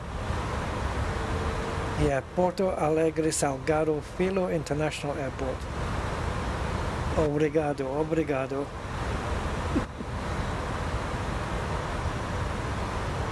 Obrigado is thank you in Portuguese, right? I think. Yeah. think it is.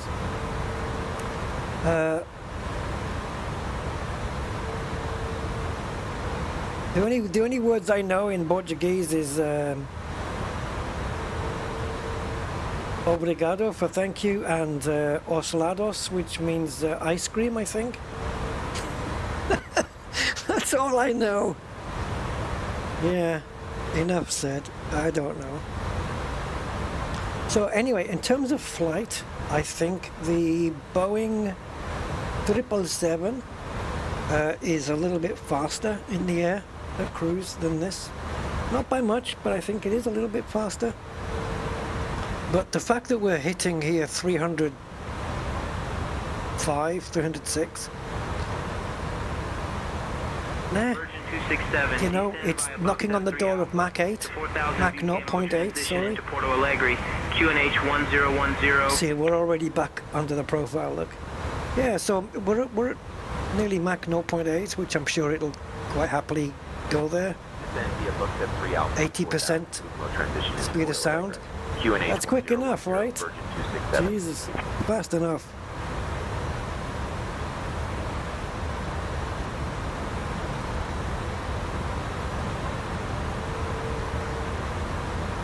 Let's see if Laura knows anything about this. Ladies and gentlemen, we have begun our approach to Salgado Filho International Airport. Yeah, she Please knows. return to your seats, stow your tables, and fasten your seatbelts. The use of lavatories is now not allowed. Wow, Thank you already? for your We're at cooperation. 27,000 feet and she's already calling for that. Hey Laura, what do you know about our destination? I know she's not the tour guide, but maybe she knows a few things. Maybe she's been The around. destination is Salgado Filho International Airport, located in Porto Alegre, Brazil. Yep. It's known for its vibrant culture and beautiful parks. Yeah, but you could say that about everywhere. You could come into Mumbai and say that. Vibrant culture. Who doesn't believe they don't have a vibrant culture? Unless you live in... No, never mind. Yeah. I've seen more culture in a pot of yogurt. Right. Ooh. This is a lovely time of day. I really do love flying at this point. Taking off at this time of day and landing at night is just so freaking cool. Or, you know, just taking off when it's dark but early morning and landing or being at cruise and just starting your descent at sunrise. Oh, just amazing.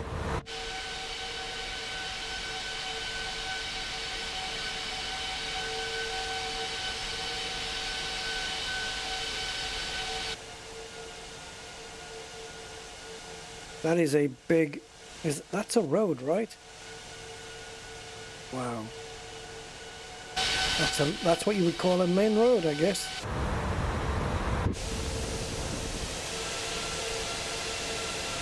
Looks so slow, doesn't it? Because there's no walls around us, it's just wide open. So speeds of like 500 miles an hour and such just look really slow. You can experience the same thing in a car. You know, 60 miles an hour on a motorway just feels a little bit slowish. Everyone's overtaking you. But do 60 miles an hour on a narrow road with a wall on each side, and it feels really quick. Right, so what are we at? Mach? So convert Mach 796 2 miles per hour. Yeah. Oh Jesus. Okay, so we were doing when we were doing that max speed, we were doing 610 miles an hour. It's just backed off a little bit now. But yeah, when we were doing 796 before, it was 600 plus 600. Let's call it 600 miles an hour. But you look out and it's like, but when you think of how much ground you're covering so quickly, it does start to make a little bit of sense. Right, I think how do we get rid of this and get it back to... So this is all the information about our airport.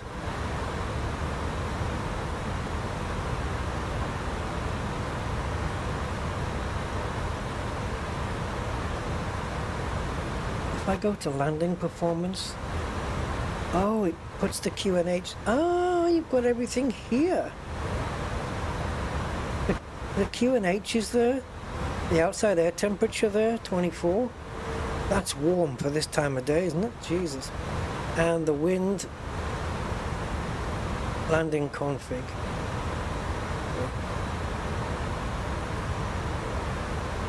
Go on, compute my landing distance. Yeah, look at that. We've got nearly 1 kilometer of margin by using flaps 3. Got plenty.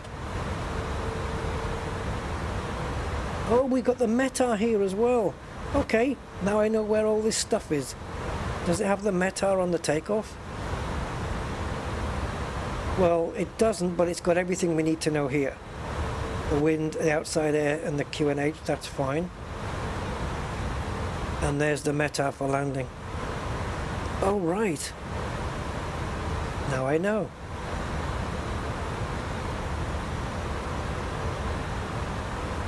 We can actually freeze everything. See, normally when you freeze the aircraft in flight sim, I think it does still burn fuel, even though the aircraft is just sat there in mid-air. But this one, you've got a function here now to stop the fuel burn as well. Flex from gear bumps. Yeah, how much the wing flexes when you Version 267, contact when your landing gear hits down. 120.1. God, I love this simulator, it's so good. Switching to Palagry approach on 120.1. And it's so nice that we've got Boeing, you know, short haul and long haul study level aircraft now. And we've got Airbus short haul and long haul study level aircraft. It's so freaking cool that we have that. Because I just love flying these planes.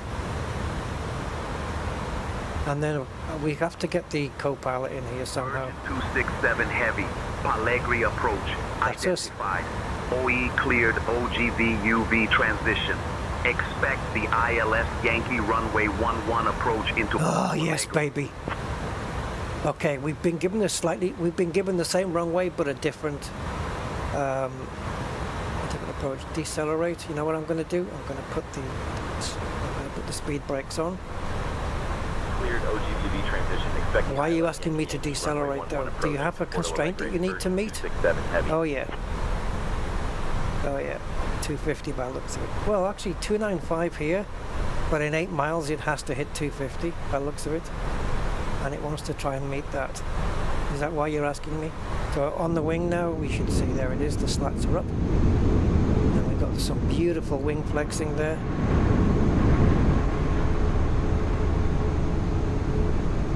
Very, oh, look at this view, look at this. That's a screenshot. Right, I'm not decelerating anymore. Jesus, I'll tell you what, those flaps, those slats coming out, how effective were those to get us slowed right down to this speed? Jesus, that was fast, man. We are under profile, we're on speed. I don't know why this is there. Can we clear it? I'm pretty sure the plane would have got itself down to 250 on its own. But okay, we're actually a little bit under now. But those slats, my God, they slowed the plane down a lot. And a real quick, that's good to know.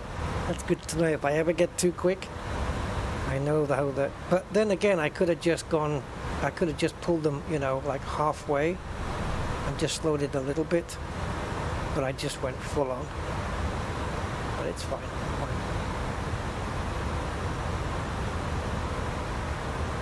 Right, so we know that it's 10. Can we adjust this while it's in this mode? Oh! On the Boeing you can change the air pressure while you're still in standard mode. This one doesn't do it. So you would have to go to there and then adjust it and then put it back.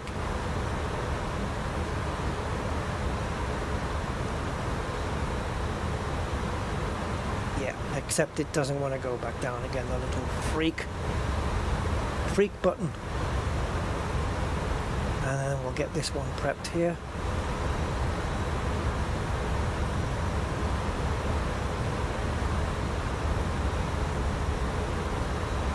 Yeah, so far, so good. How the landing's going to go for me with this massive thing, I don't know. Right, so we've been told to expect the ILS-Y runway. 737, radar contact. Climb and maintain 11-1000. Was that for me? 11-1000. No. Go 1737. That sounded panicky.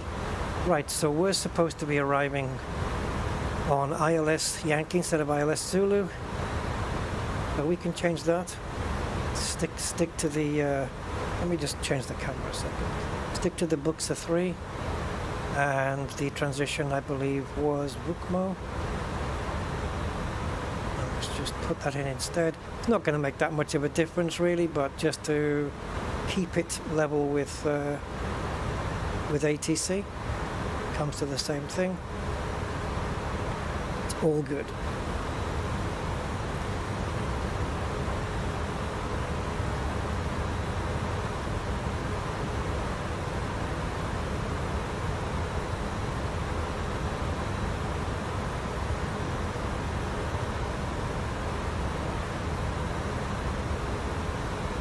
Departure Azul 2863 2000 for 4000.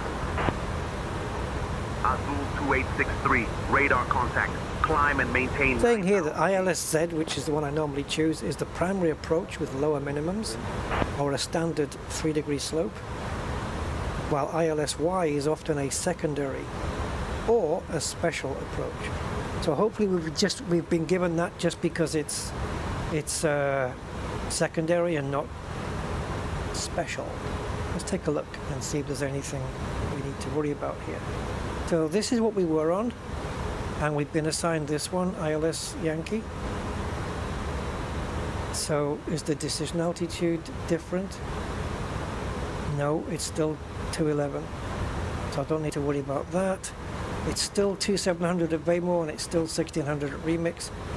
This, I think this is our glide slope intercept here. And then from there, we have a 3-degree descent down.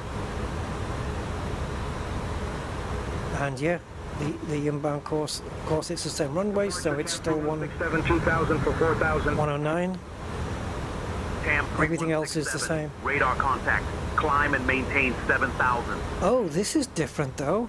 Up to 7000, 103167. Is it? Wait.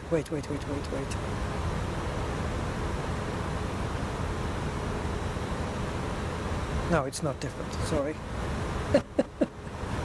Okay. See, the information is different though.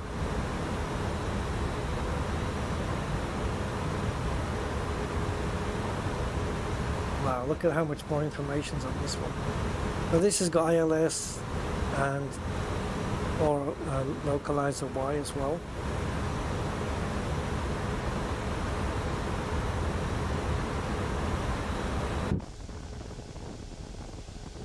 She's turning. Ladies and gentlemen, we are now beginning our final approach into Porto Alegre. Are we? Please turn off your electronic devices and stow them until we arrive at the gate. We should be on floor Ensure to your here. tray tables are put away. Your seats are in their full upright position, and your seat belts Yeah, are fastened. we're too high, The guys. weather at our destination is currently 25 degrees Celsius with good visibility. Our assigned gate is Terminal 1, 3 Romeo. Thank you for your cooperation. We are way too high above profile. I'm gonna slow the plane down. I need that magenta dot to start coming back. Here it comes. I don't mind being a little bit low on profile, but I don't want to be too high. I do not want to be that.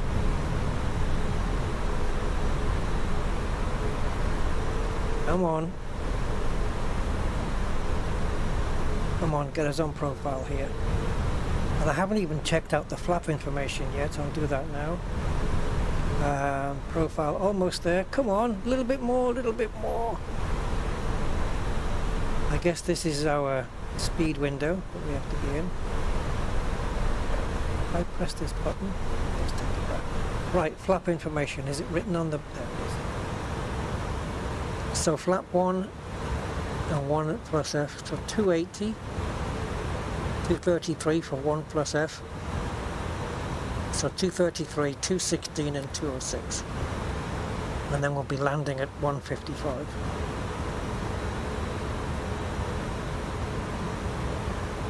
Okay. Alrighty, so as soon as we drop below 233 then, we can get the flaps out. And then this green dot, is that at 216, which is the next set of flaps? What's that green dot? Right, we can zoom in now on this, because it's getting there.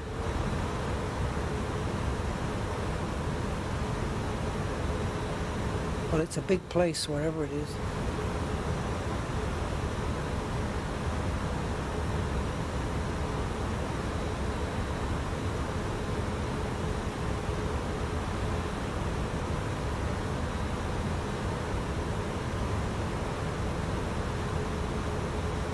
Runway there, but that's taxiways. Is that ours? Could be. Could be. Okay, we are still on profile, which is nice. Okay, so let's get the landing system on and the landing lights. The taxi light on. We'll get the runway turn-off lights on when we're on the ground. And we can turn this down because it's too bright. Whatever's lighting up this, how the hell do we turn that down? I don't know where to go to turn that down. That is super bright.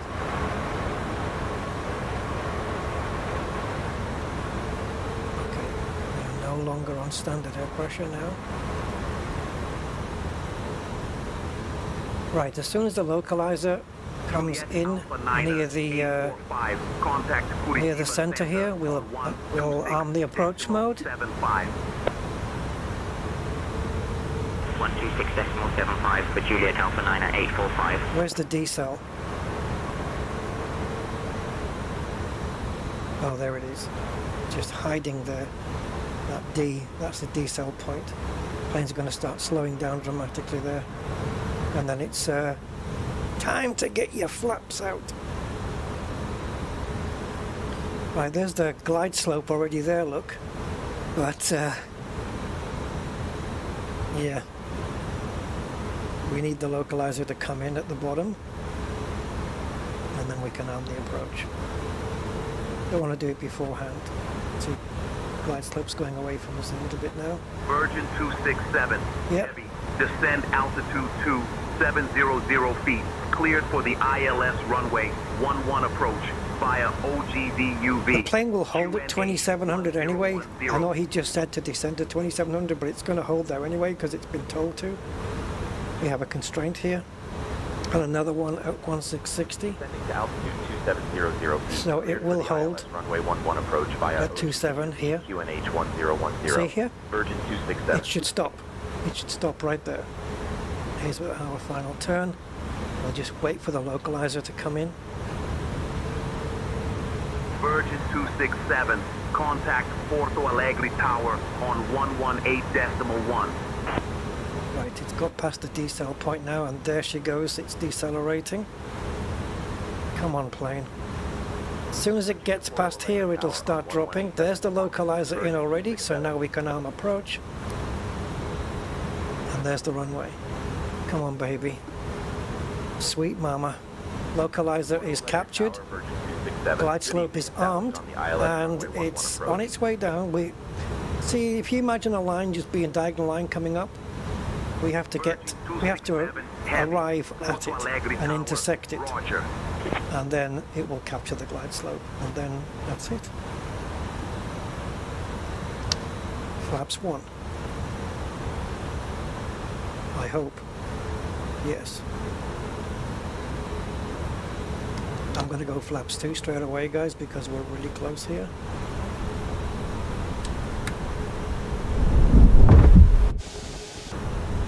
That's the wheels coming out, in case you're wondering. 100 at 10. Runway 11, clear to land. Right, this is a big bird. Flaring at 40 feet. Runway 11. And Virgin 267 heavy. retarding at probably 30. Between 30 and 20. Glide slope is captured now. Glide slope and localizer done. Perfectly on the center, so the plane will now bring itself down. And we have puppy lights, 2 whites, 2 reds. Oh, mama. Something's gonna go wrong, I know that. It's just a question of like what. Oh yeah, spoilers armed, sorry. Spoilers armed, cabin check, flaps, landing position. Actually, we can go into landing position already. And cabin, let's just do the cabin call. And that should be everything. Alright, we are now in... So yeah, that's fine. The flaps are in landing position, it's confirmed that. So it is happy that flaps 3 is... that this button, you know, is indicating flaps 3. So that works. Okay, the only thing left to do is for me to bring this in. I'm going to do it at 500 feet, guys, because 500 feet above the ground, because that's what I normally do. And this is my first one with this. This is a massive frickin' thing. I just hope it handles smooth and nice. You know, like big cars, they just have a way of handling more gracefully and smoothly. They're not so spritzy and abrupt as a little car would be. So I'm hoping we're just going to get something graceful here. So the wind, we've got a headwind basically of 9 knots. It's slightly to one side, but it's not going to bother the plane this size. Oh, guys. Landing inhibit. Okay.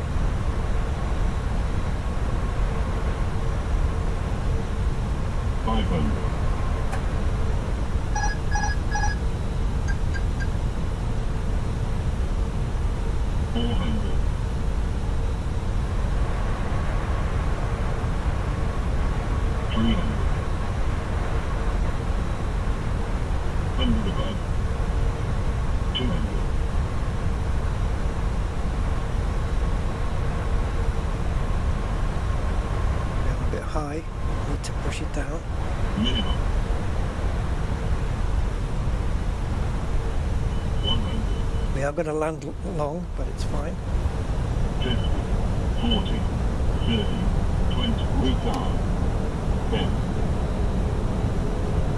Come on, baby. Holy shit. Okay, that movement was FSRealistic. Don't worry about that.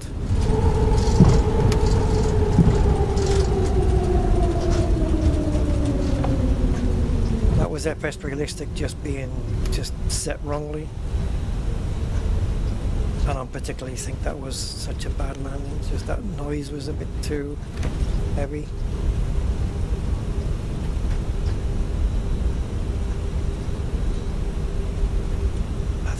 I think we did fine. Virgin 267, welcome to Porto Alegre. Exit at Foxtrot if able. Contact ground on 121.9er.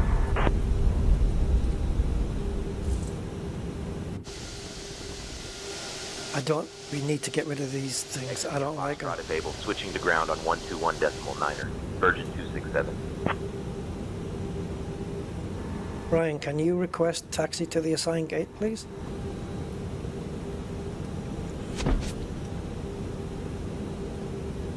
Requesting taxi instructions to Terminal 1, Gate 3 right. Well, go on then. Ladies and gentlemen, welcome to Porto Alegre. Did you know that Porto Alegre is home to one of the largest urban parks in Brazil, the Redenção Park? Thank you for flying with Virgin Atlantic. Please remain seated until we reach the final parking position.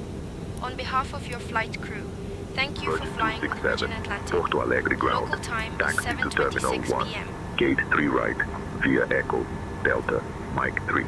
Good day. Oh, Brian, get that. Ryan? Terminal 1, Gate 3, Romeo via Echo, Delta Mike 3, Virgin 267. Well done. All right, let's go.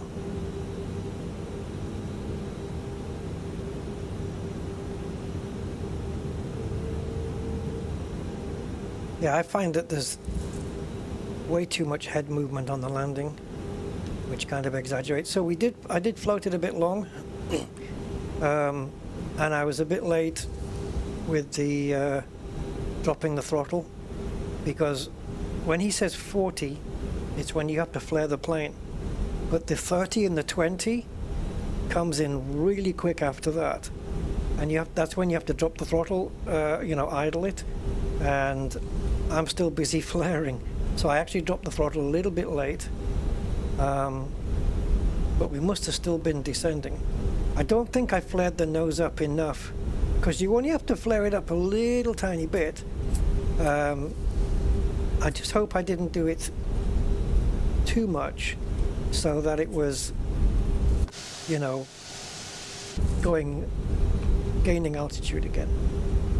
And that's why it dropped from a higher, you know what I mean? Like we didn't get to 40 and then I flared and then it went back up to 50 or something. I don't think that was the case, because they did call out 30, 20, and then the plane should have just landed. So let's see if the replay system works after this and we can take a look at the landing, maybe in the daytime or something. Yeah, for my first time, I guess it wasn't too bad, eh? See, until you actually fly the thing, you don't really know. Until you land for the first time, you don't really know how to adjust or adapt for the next one. But just that landing right there, like every landing is a learning lesson. If something doesn't go quite right, was I on the center line? I think looked like I was on the center line. We're ready to taxi. Go 1964, runway 11 taxi via Papa Alpha. I tell you what, the taxi lights are not. Runway 11 taxi via Papa Alpha, Goal 1964.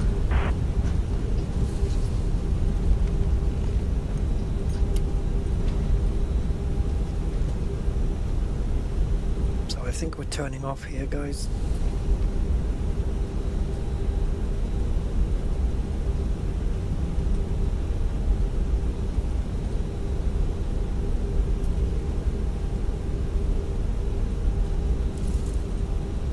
That building in front of us, I think that's where we're going.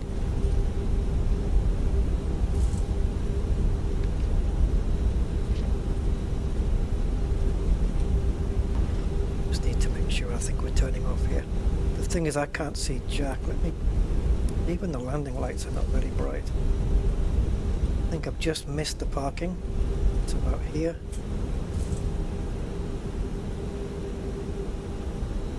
Which one's ours? It's not this one. Does it really matter though, at the end of the day?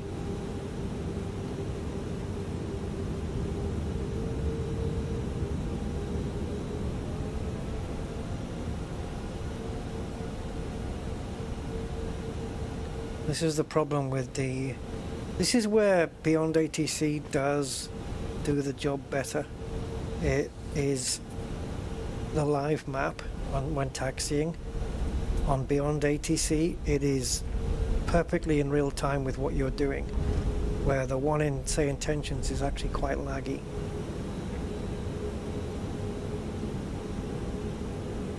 Yeah, it's not ideal, I know, but it's going to have to do. I'll move it manually in a second. Go 1964, contact tower on 118.1.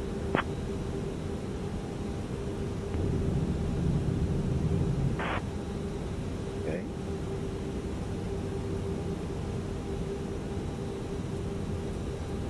Nope.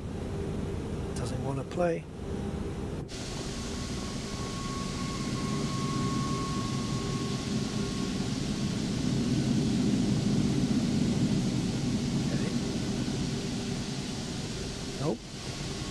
It doesn't want. This is the first aircraft I've seen where it doesn't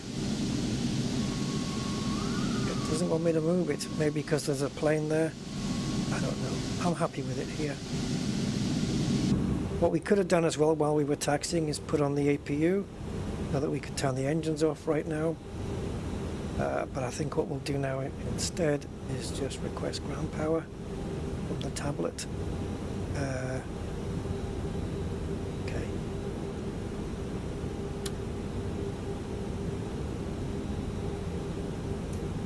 Right, I can't see the tablet because I've got a jetway sticking in me. So I don't know whether this is going to work, guys, but I'm just going to put my reverse thrusters on.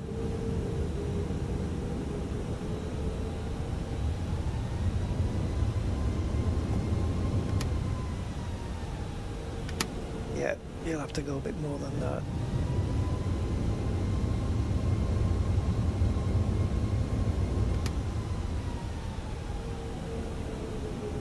Have you ever seen anything quite like it? Alright, ground services. And what we can do here then is just put the ground power on and then just kill the engines.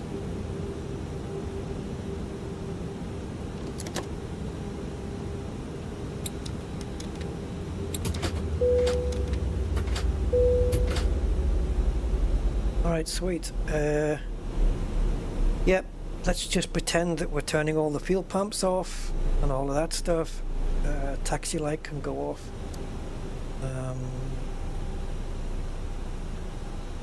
Runway turn off light can go off as well. That's it. Seat belts off.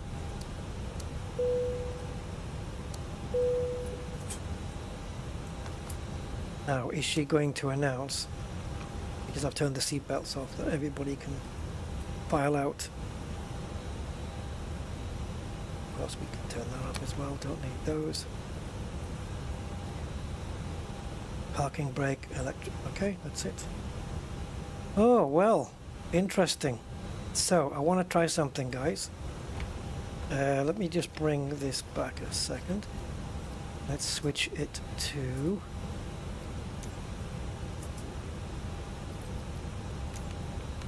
This is what it looks like in the daytime. Look how big this is compared to this thing. Right. Replay. Today, please, would be lovely. Oh, because we've got the frickin' thing on. Okay. Now, can I... How do we do this?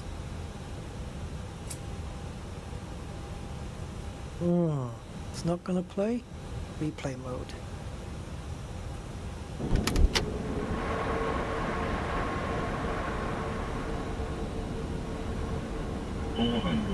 How frickin' neat is this, guys?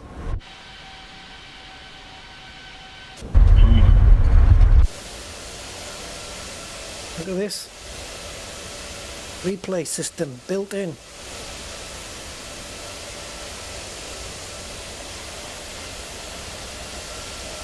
Does it remember all the settings in the cockpit and the MCDU and all the stuff being switched on? Now let's watch those rear wheels go down. The chocks are on because I put them on before I did the replay, so ignore that. Just watch the animation of the wheels here. Back ones go down first. Look at that. That is slick. Reverse thrusters on.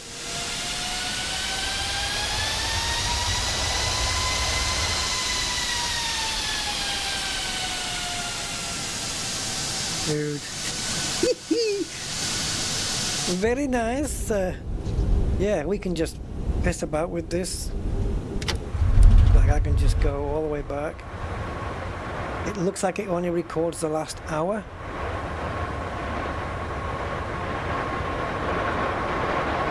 Okay, so there's a couple of things wrong here like this. And it doesn't sound like the engines are on. Because that sound doesn't sound like what it should be. But we are at 34,000 feet. And I can just forward the whole thing. Holy shit balls. Okay.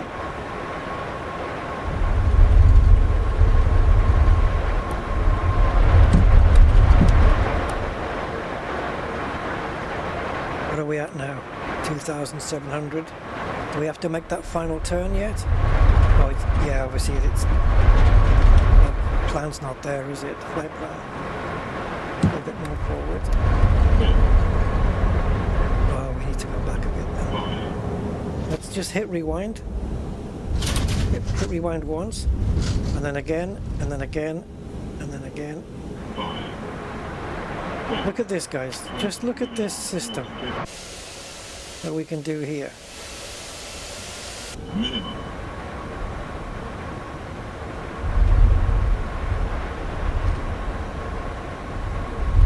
Right, what camera do we want now? Let's try cinematic or flyby.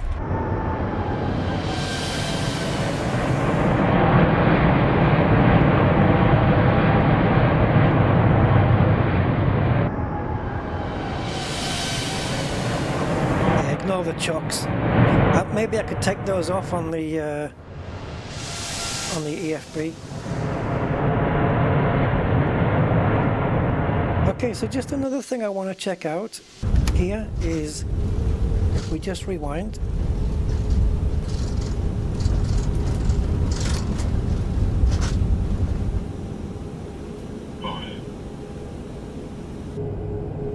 It's the wing flex when we land, look at that. Boom. Lamperu 2423 ready for push and start. Lamperu 2422. So this is great. Push and start approved. I think what you can do as well, guys, Approved Lamperu 2423. I don't know, but I'm going to try this. If I go backwards, not that far. Actually, yeah, go back. So let's say we go back. There's the runway. And pause. Come out of replay mode. Ah!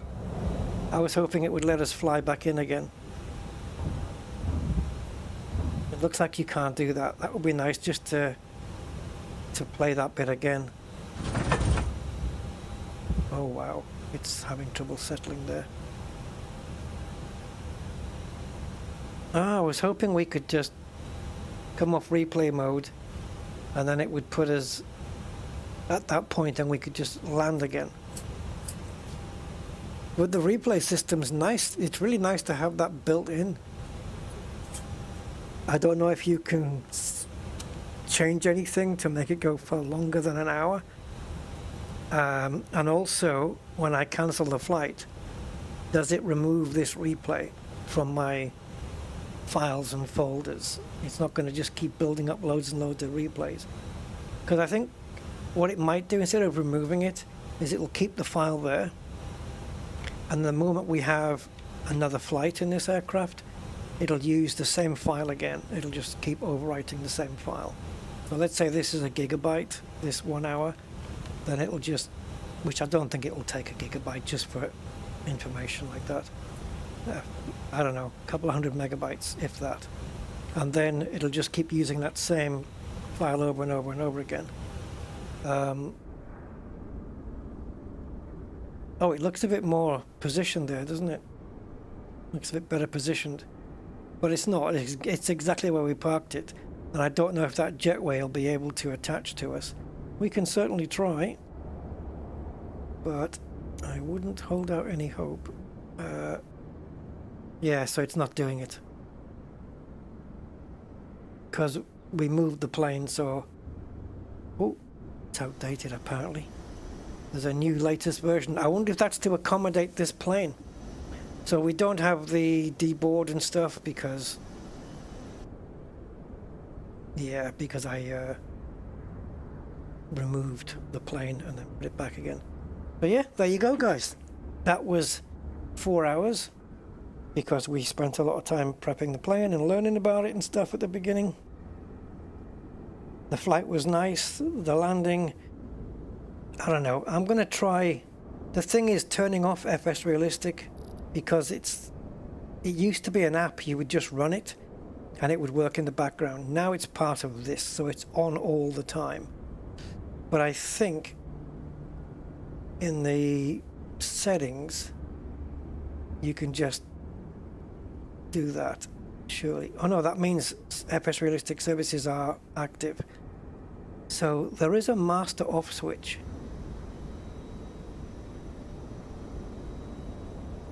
Somewhere. There is a master off switch where you can just disable everything. It'd be nice if it was here. Effects. And you could just say toggle everything on and off. Master switch. Bang. That's it. It's all off. I used this author's profile. There was only 2 downloads when I did it at the beginning of the stream. Now there's 9. Obviously mine was the 3rd one.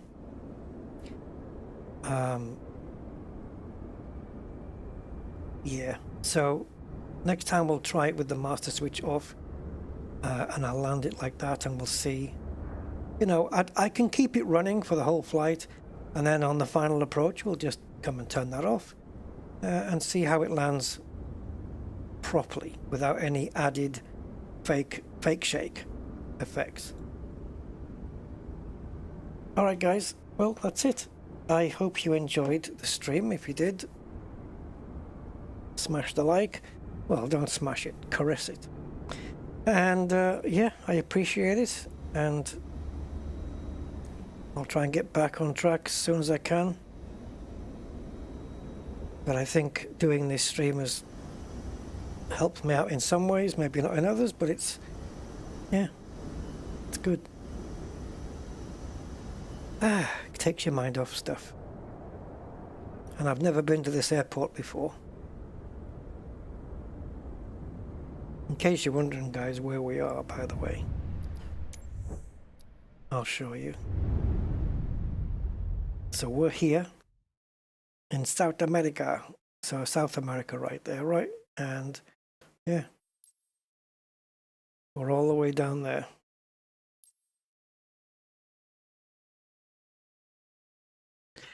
All right then, there you go. Here comes the latest updated end credits with different music and all the members and patrons up to date. Thank you very much, everybody.